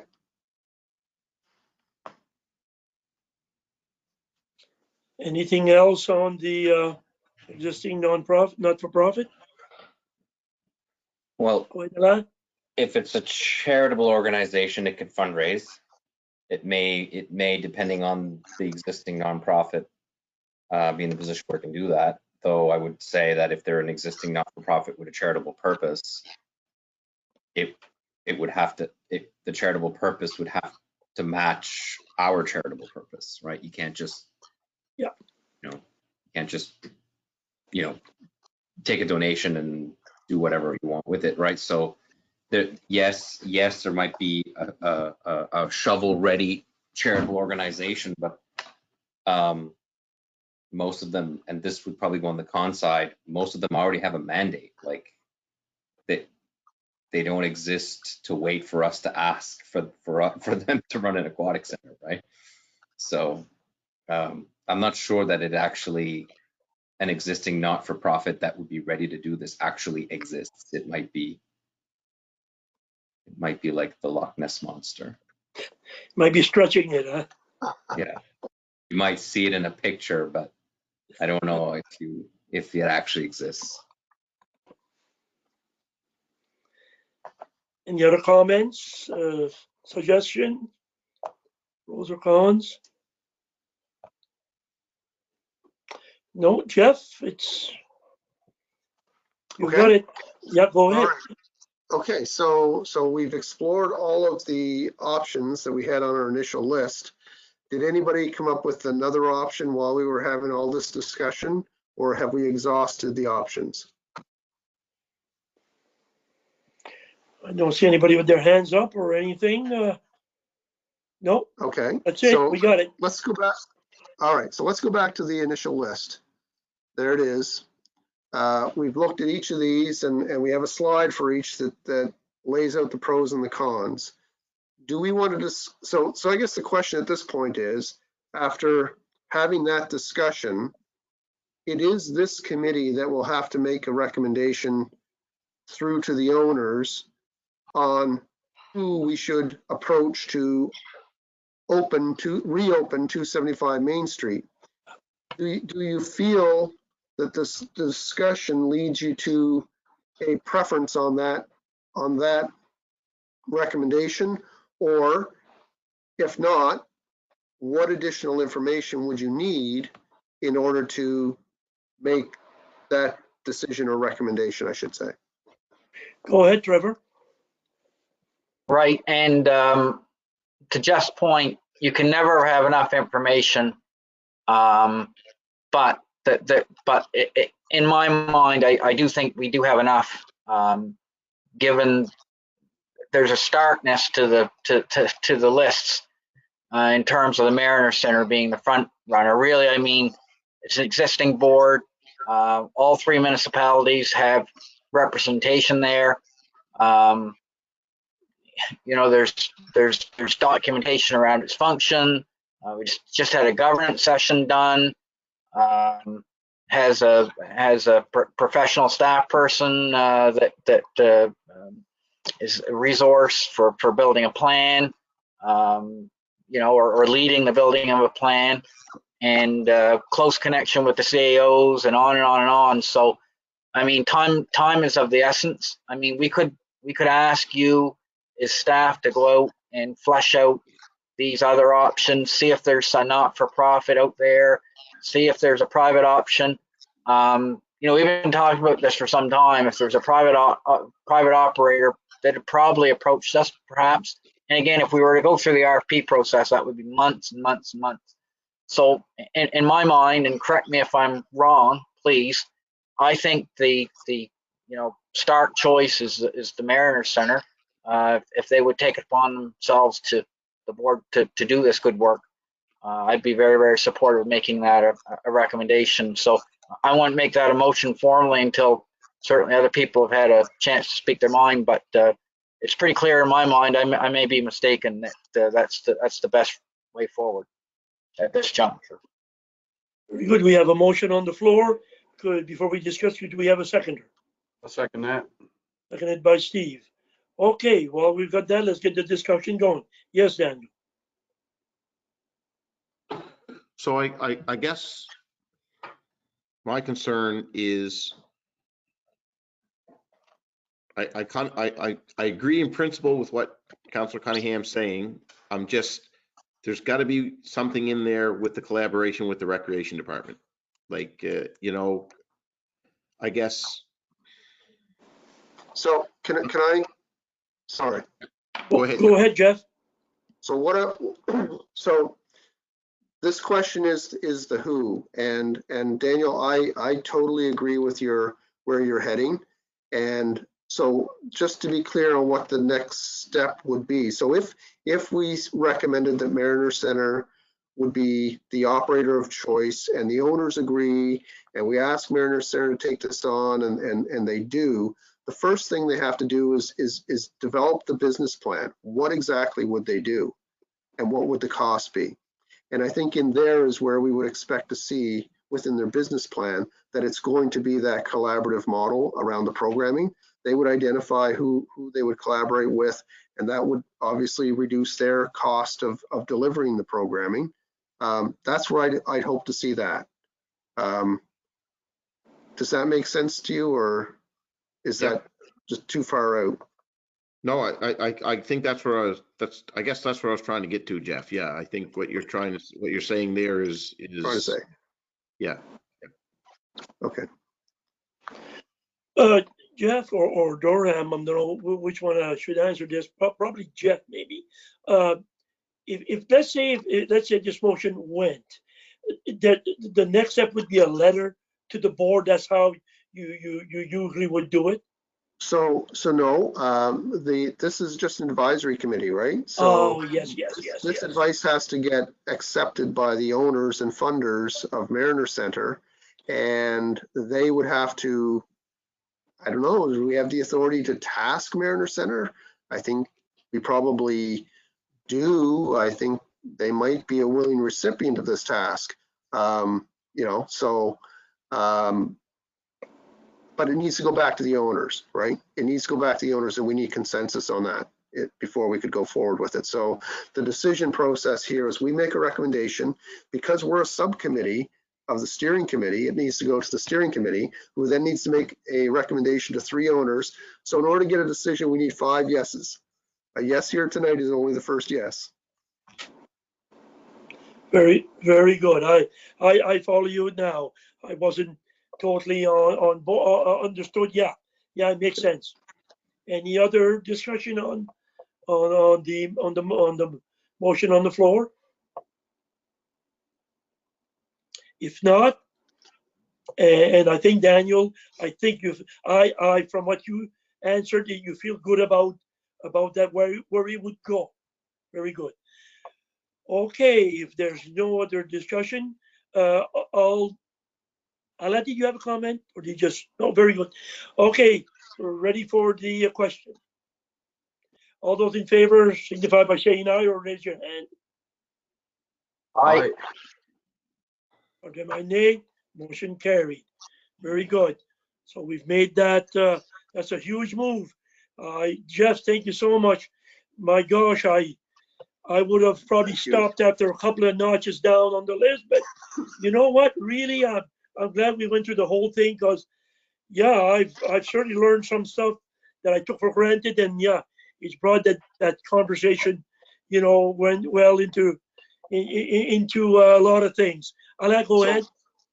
I just wanted to thank Jeff for doing that, because sometimes it's not the decision you make, it's how you make that decision. And yeah, yes, some of these we probably glanced through them very quickly, but we looked at them, right? And we looked at them enough to know, okay, this is it. Like, so I guess one of the things that we perhaps should consider doing is trying to speed up the process of decision making, because Jeff's point is correct.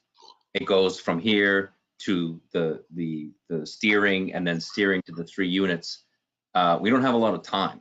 So I would say that one of the things we may want to consider, I don't know if it's the role of this committee, but certainly the steering, is to say, how do we make this go faster? Like, the steering committee really should meet almost instantly after these decisions are made, because we all have different meeting times for council, and you know how it works, right? Like, this decision today, if we were to give it to the steering today, and the steering would give a recommendation, we wouldn't get a decision from the 3 units in at least 2 weeks, based on the meeting schedule. So we have to be mindful of that. We don't have that kind of time on the bridge. We need to move. So that's my only concern. It's nobody's fault, but I think we need to think about doing things a little faster. Go ahead, Daniel. Well, I agree, Alain, but we knew when we took 275 Main Street on as a bridge, it was not going to be a quick decision. Unfortunately, I really like what Jeff did with this. I wish we had done this with the options as well. We sort of did, but not really. We never all went through everything. I really like what we did with this today. Yeah. But I agree. But when it comes to 275 Main Street, we knew going in when we all selected that this was going to be a process. Yeah, and we have 2 weeks. We have 2 weeks before the councils meet. So I'm pretty sure that we have people watching, and I'm almost positive our chair is watching. I would expect that the other arm of our committee will be reaching out to get at this. Go ahead, Alain. I just want to address Councilor Allen's point. My comment on speed had nothing to do with how we got to this point now on the 275. I couldn't agree with you more. That process was your process. I respect everybody's process around that. Now that we're there, that's where I'm heading. Like now that we've made that decision, I just would like to encourage a speed moving forward now that we're all on the same decision point. I'd like to think we're starting to get on schedule now. I'd like to think things are starting to flow a little better than they were right after the elections. I'm hoping anyway. I think it should. Go ahead, Trevor.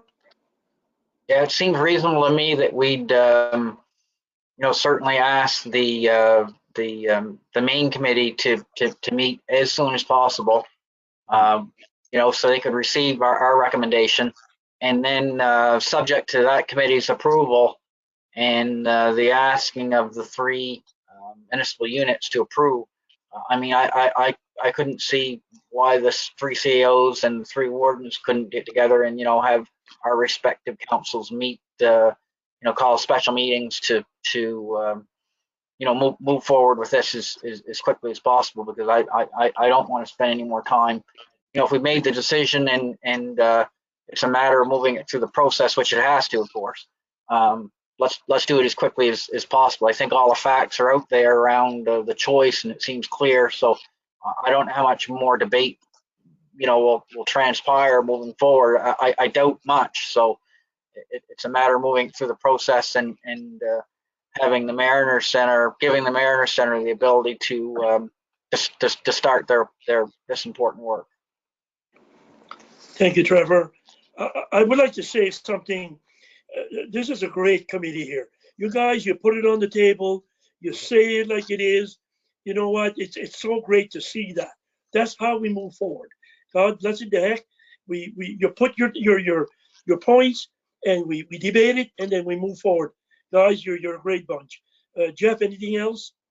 Yeah, I have a couple things. I do have more slides and more decisions today, but I just want to say that part of the reason to go through the pros and cons as we did is that you folks as counselors and decision makers might get asked, well, did you consider bringing back the water? Did you consider the rec departments? And so now you can say that you have, and this document that we created will go forward to the steering committee as well as to the owners.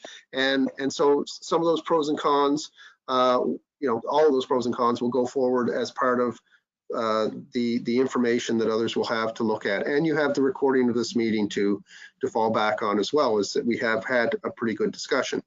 I do have a couple slides. If we're good on the who, I want to talk about the timeline a little bit. And you talked about I guess I started it talking about the decision-making process. Having made the decision or making the recommendation that Mariner Center take and run with this, actually there's an added benefit to that, and that is that Mariner Center is a corporation that has its own decision-making authority. It is not an advisory committee. And so while you're asking them to do some work for you, which is developing a business plan and a budget, they can do what's required to do that without coming back to you at every step and bring you a finished product, which comes to you as advice. If you want to do this, follow through with this, here's what it would look like based on the conversation and the conversations they will have. And here's what we think it would cost. And so then the three councils are faced with another decision. But I think it will get a little faster once we pass the work of developing that business plan and budget to Mariner Center. I just want to bring up a slide. I will have to share my screen here again. Yeah. To show you just some thinking I had around timeline. Can you see that screen? Yeah. Okay, so March 9th today, we have a recommendation. By the time we get it approved by three councils, that means going through the steering committee and across our three municipal tables, it conceivably could be April the 8th. So it could take a month to do that work unless we expedite it. And we do have the opportunity to call immediate meetings of a steering committee and call special meetings of council. But understand that we're asking councils and the steering committee to take advice and make a decision. And we don't want to, as much as we want to expedite, we don't want to over rush people, make people feel like they're being rushed. So we have to be a little mindful of that. And so it could be less than a month, it could be up to a month, but that is to some degree within our control. Once the councils approve that, I'm saying, imagine that you could do this work, the development of the plan and the preparation of the budget within 60 days, which is a very tight timeline. I'm going to switch back so I can see Durham's face when I say 60 days. He bit his tongue. He bit his tongue. I saw that. So 60, yeah. 90, wouldn't it? Very dramatic. 60 is very tight and maybe unrealistic. It could be 90, it could be longer. But again, the longer it takes to do that work, the harder it is to meet a specific reopening target. And I do think we should think about a reopening target. So once the business plan and budget are complete by Mariner Center, it could take a month for that to get approved by the councils, right? So Mariner Center we have to decide, does that need to be served up through the steering committee, or can that go directly to the owners independently of the steering committee? Either way, let's say that could take a month to get approved. That, on a very optimistic timeline, is July the 8th. The question is, when do you want the doors to open?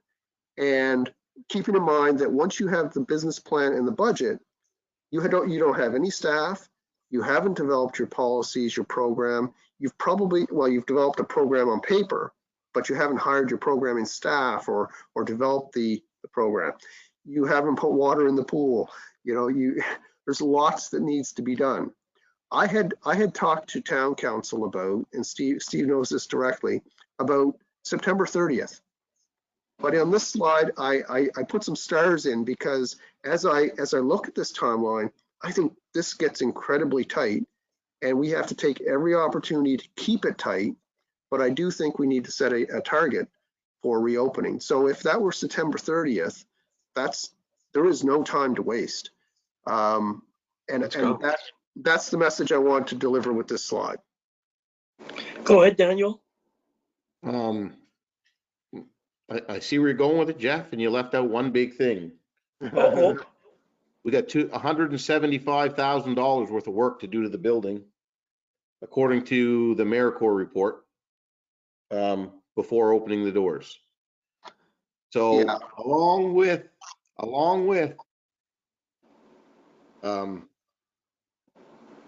Great point. hiring staff, developing the programs, we have to go to, I assume we have to go to RFP through the process to hire someone to come in and do the work? Or can you bring different companies in where it's only so much money per each thing quickly, but there's still a lot of work to be done to the building? And I'm not trying to, to throw a wrench in all this, but that was part of the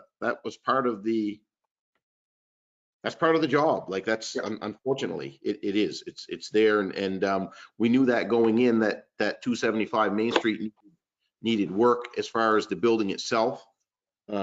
We've done the report. We've all seen the engineering report now. It came with our package, and I just did a quick calculation on the number ones, which were the immediate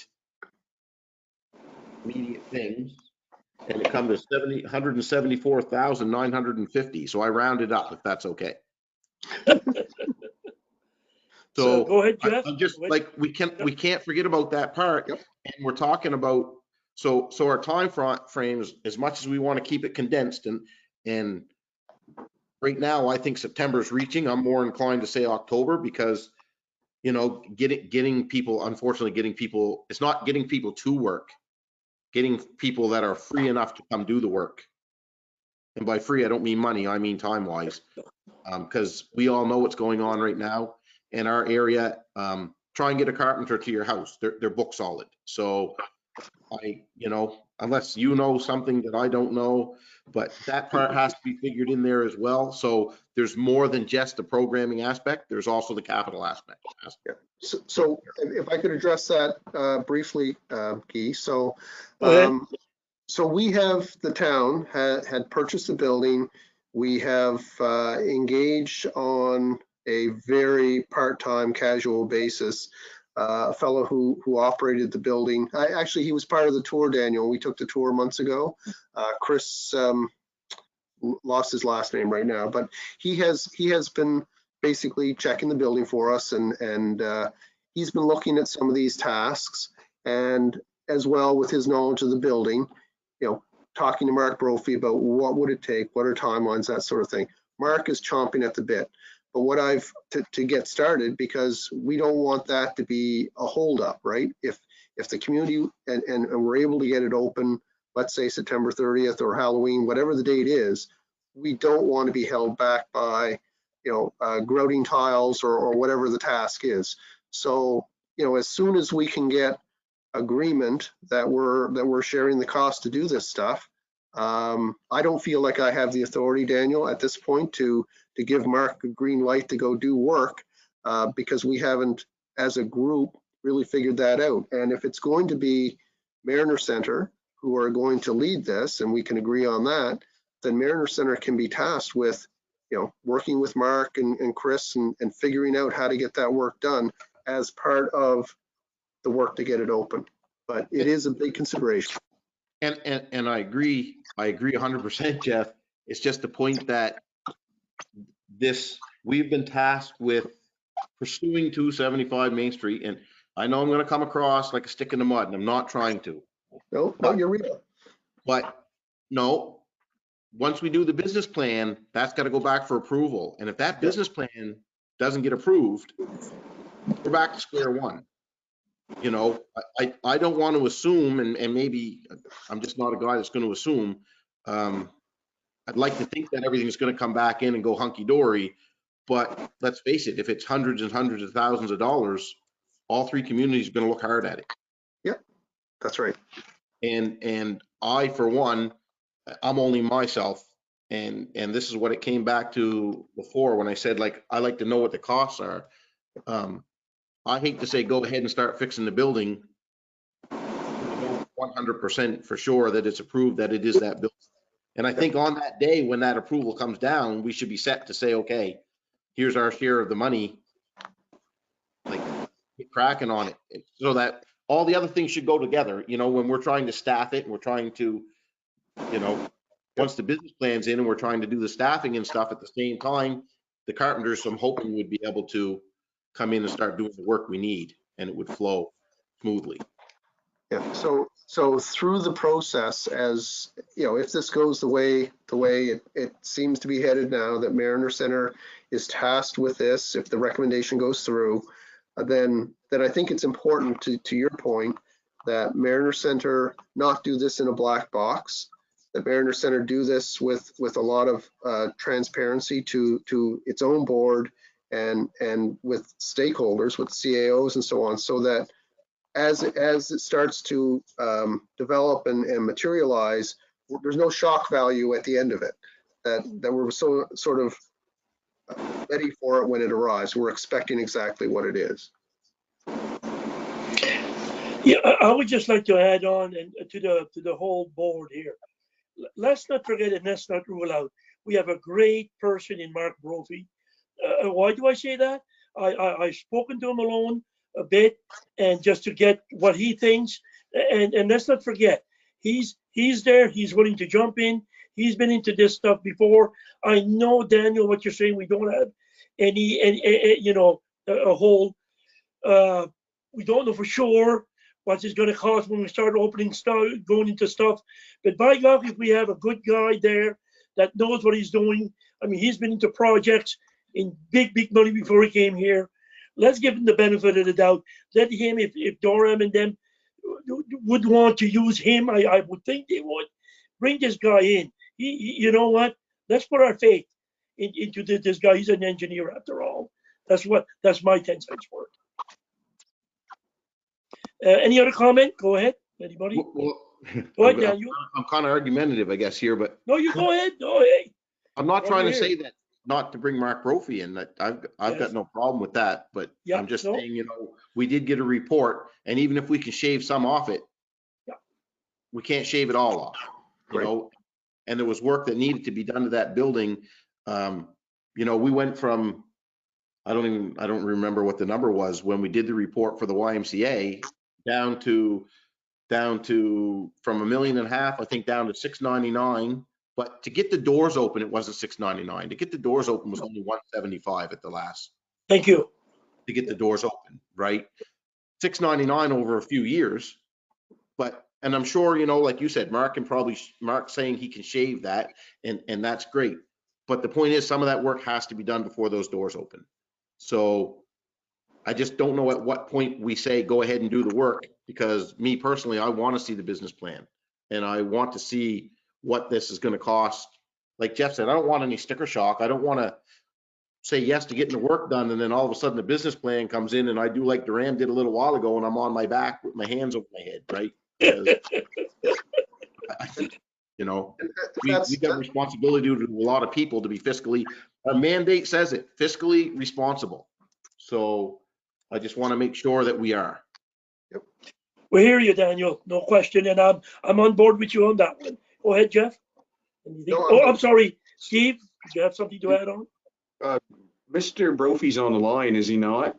Is there anything that he'd like to speak to that? Or, you know, I think Daniel does make a good point, but, you know, if the number was 175 and he thinks it could be lower, you know, I've had some discussions with him, and I think he has a very eager plan. So just saying, if he could offer a little bit. Mark, are you there? I'm here. I'm all listening.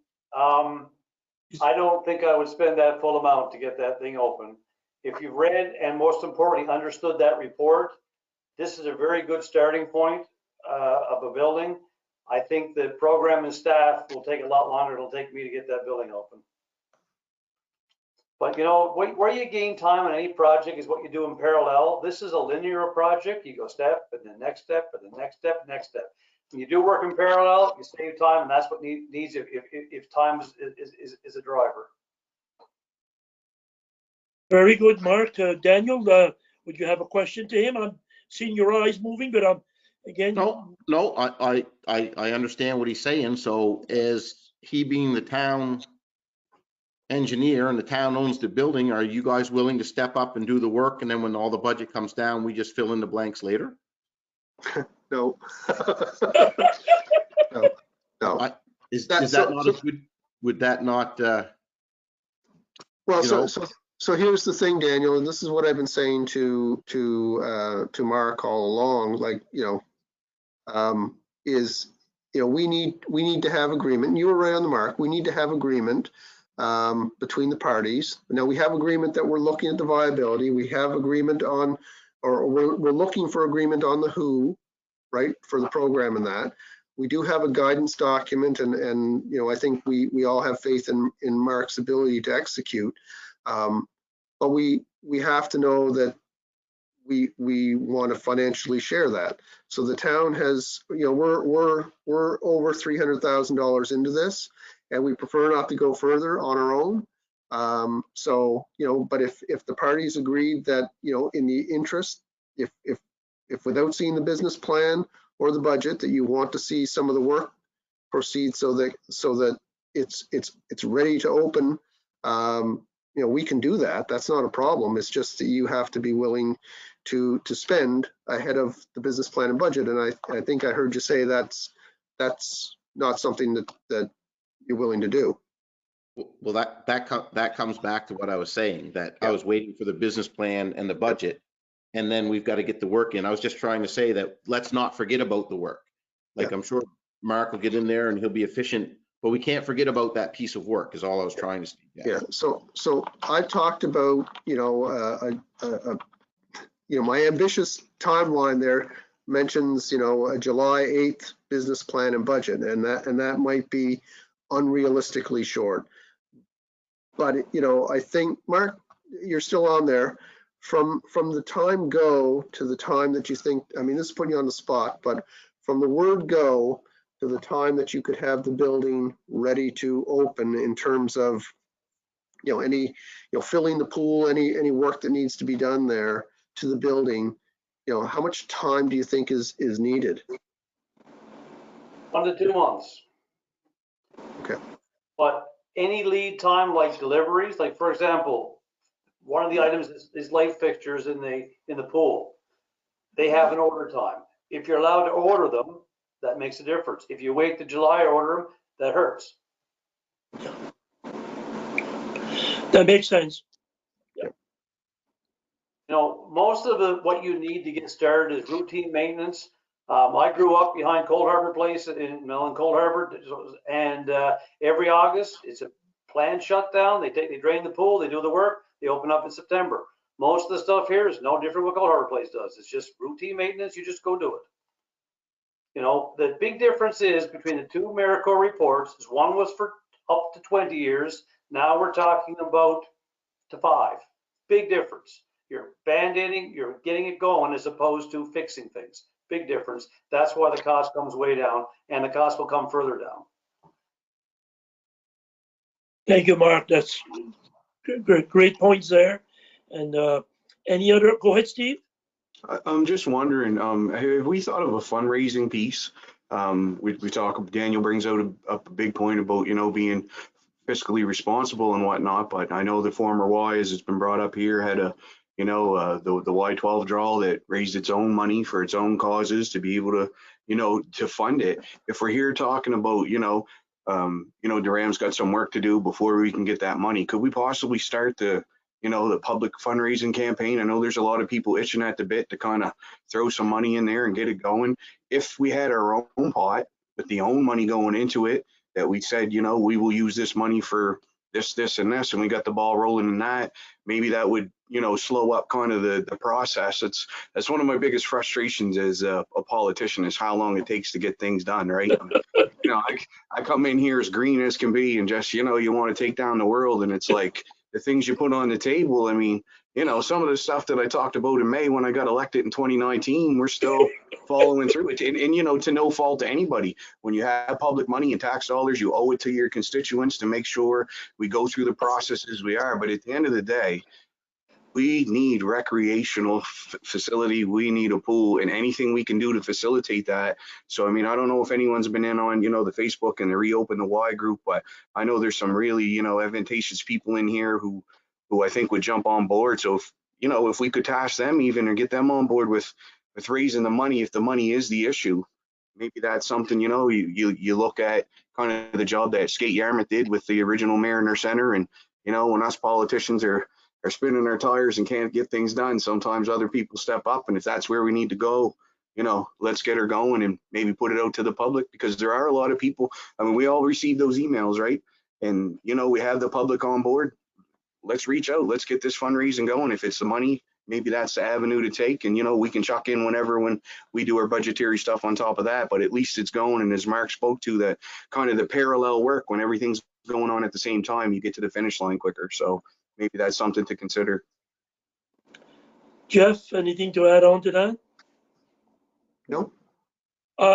Just a question that I may have would be, would be like, wouldn't that be Doram's, on Doram's stuff to see the fundraising or part of what he'd like to see done in his organizational stuff, or am I wrong? Doram, could you maybe answer that or have a comment on that?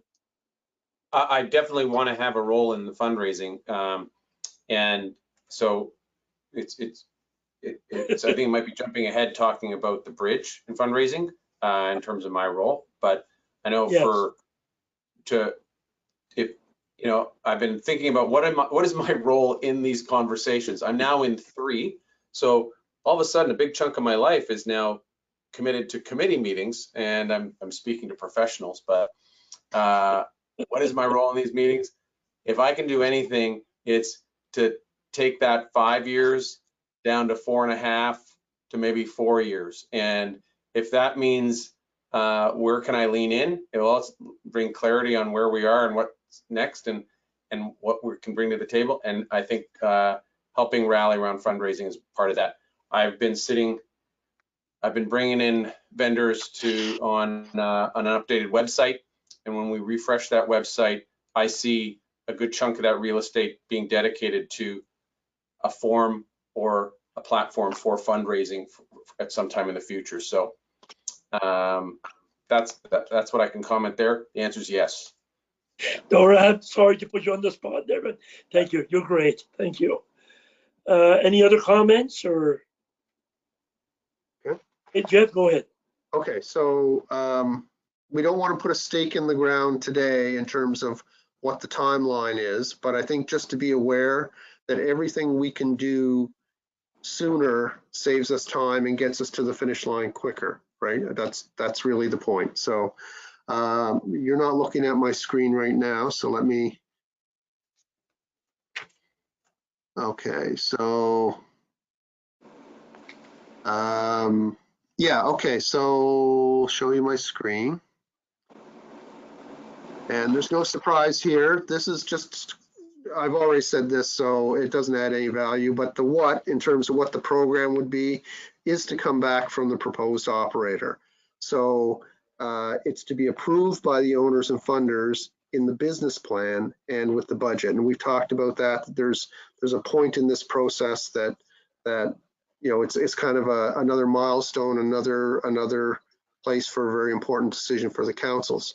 So if I could just say, you know, the work we need to do is we need to select the operator of choice, and we have a recommendation on that going forward. In order to develop that business plan and budget for the reopening of 275, you know, with 60, 90 days, you know, those might be aspirational. Could we include a motion to the owners to utilize a portion of the funding that you've already allocated, if necessary, for Mariner Center to do that work? So where my mind is on that is if Durham needs to engage a consultant or a resource, and I'm thinking of somebody like a Max Chauvin who's operated similar facilities, who is familiar with Mariner Center, you know, or somebody else to, in other words, hire a professional. Can he access those funds that we have all allocated to investigating the viability? Is that, do we need that in a motion so that it's clear where those funds would flow, who has access to them? I would think, Jeff, just to get the conversation going, I would think that's important. That's why we're here. We're here to get this going. We've already have a mandate to do so. We've heard it from the people, and yes, those funds should be used. That's my opinion. I'll let the others talk. Yeah. Go ahead, anybody? Daniel? When our council made the motion, I think we specifically said that it was to be used to help, you know, to develop the business plan and consultants and things like that. What was the idea behind that $75,000? That was Trevor, you can correct me if I'm wrong, but I think that was no, that's correct. So that would be a permissible use of the money. Yeah. Okay. So could we include that in the recommendation, just to be clear that the Mariner Center has that, has access to some of the authorized allocation in order to carry out this work? I'm for that. Daniel, would you Yeah, like to make that motion? Me too. Do you need it in a motion, or do you want to add it to the earlier motion? Well, we've already passed that motion. I don't know if we can go back. So I'll make a motion that the allocated funds that we, how do you want me to word this, Jeff? I guess I want to make a motion that the funds allocated by the two municipalities in the town of Yarmouth are accessible to should it be to the Mariner Center or Mariner Center Management? Sure, yep. The Mariner Center Center. Management to invest in programming and operational budgets. And Well, to develop the business plan and budget. Is that? Yeah. To do that work. Yeah. Daniel, there you go. Do we have a second? Any long lead construction items on that list? Second. Hold on. Second by Trevor. I think Mr. Brophy just had a comment there. Go ahead, Mark. Take your I seat. don't know if that was a question or, Ed, you said operations. Does that mean maintenance work, long lead stuff in that allocation? I didn't intend it that way because I want to make sure that that money is definitely available for starters. Until we know how much money is going to come out to get that business plan and stuff in place, I would say no. That wasn't my intention of my motion. Now, we can vote my motion down and make another motion, but because that business plan is the most important thing to me. Go ahead, Trevor. Mr. Chair, I agree with Daniel. I think the intent of our motion and while from our municipal unit, and while I might be okay with that personally, I'm only one of 7, and that would have to go back to the council for approval if we were to do that. But certainly, if you were to use some of those dollars, you know, from perhaps us and maybe Argyle, and you were to use some dollars from the town budget to do some of those maintenance pieces, then I don't think that would contravene the spirit of our motion. That's an interpretation. That's my interpretation only. Well, see what I'm saying? Sense. Oh, it makes sense, Trevor. Well, There's a workaround.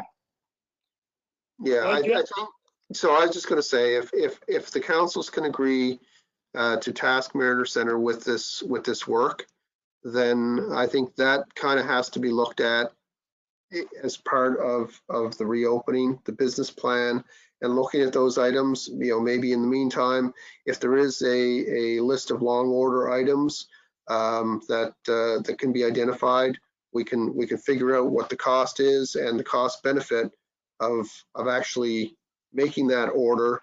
You know, there's a risk there, right? If we order, let's call them lights, if we order lights before we know that it's truly going to be viable for us to operate it, and then we could be sitting here with lights in our hands and nothing to do with them. But if that's not a huge cost, maybe that's a chance we're willing to take in order to ensure that if we do go forward to open, that we're able to open sooner rather than later. So maybe there's a bit of information that needs to be gathered before we try to put ourselves in the position of making that decision. Go ahead, Trevor. Yeah, I would agree with Jeff's assessment of that. That's probably the better way forward. I think the motion as it stands is good and consistent with what we as a council had indicated that the dollars would be for. And you know, if Jeff can ready that list, and I mean, you can always ask the 3 councils for that ability to spend those dollars moving forward as a separate ask. So I think that's probably the safest and best way forward. Great, good discussion. Okay, we have a motion on the floor. Ready for this? Go ahead, Steve. Go ahead, Steve. I was just going to say, I agree with Trevor and what Daniel said too. And could we task Mr. Brophy with doing that, and maybe sitting down with Jeff and working to get that list, and maybe at our next meeting discuss if something is long order that would put us behind, we can make that decision then. But I think right now, what we're going to do is going to move us forward at least a little bit. And if we can meet with that list, at least, you know, if it's going to put us behind in the future, let's get on it now too. Thank you, Steve. Great point. Okay, we have a motion on the floor. No more discussion. All those in favor, raise your hand or say aye. Aye. Aye. Contrary-minded, nay. Motion carried. Very good. Okay, Jeff, what else do you have on that list? So there was, I think we're down to item number 7, Guy, which is there was an item added that was correspondence. Yes, That was Daniel's, I believe. yeah, Daniel had said that, right? Daniel, do you have something with correspondence? Yes, actually, yes, sorry. Again, I'm Oh, gonna no be a problem. stick in the mud. I'm not really gonna be a stick in the mud. Good. I'm bringing this up just, and it comes back to the point of what Jeff was saying earlier about this exercise and being able to, when the public comes to ask, being able to explain everything. So recently, St. Anne's opened their pool to family swims. And I know some families that went, and there has been a question about, because not everybody was looking forward to the YMCA opening.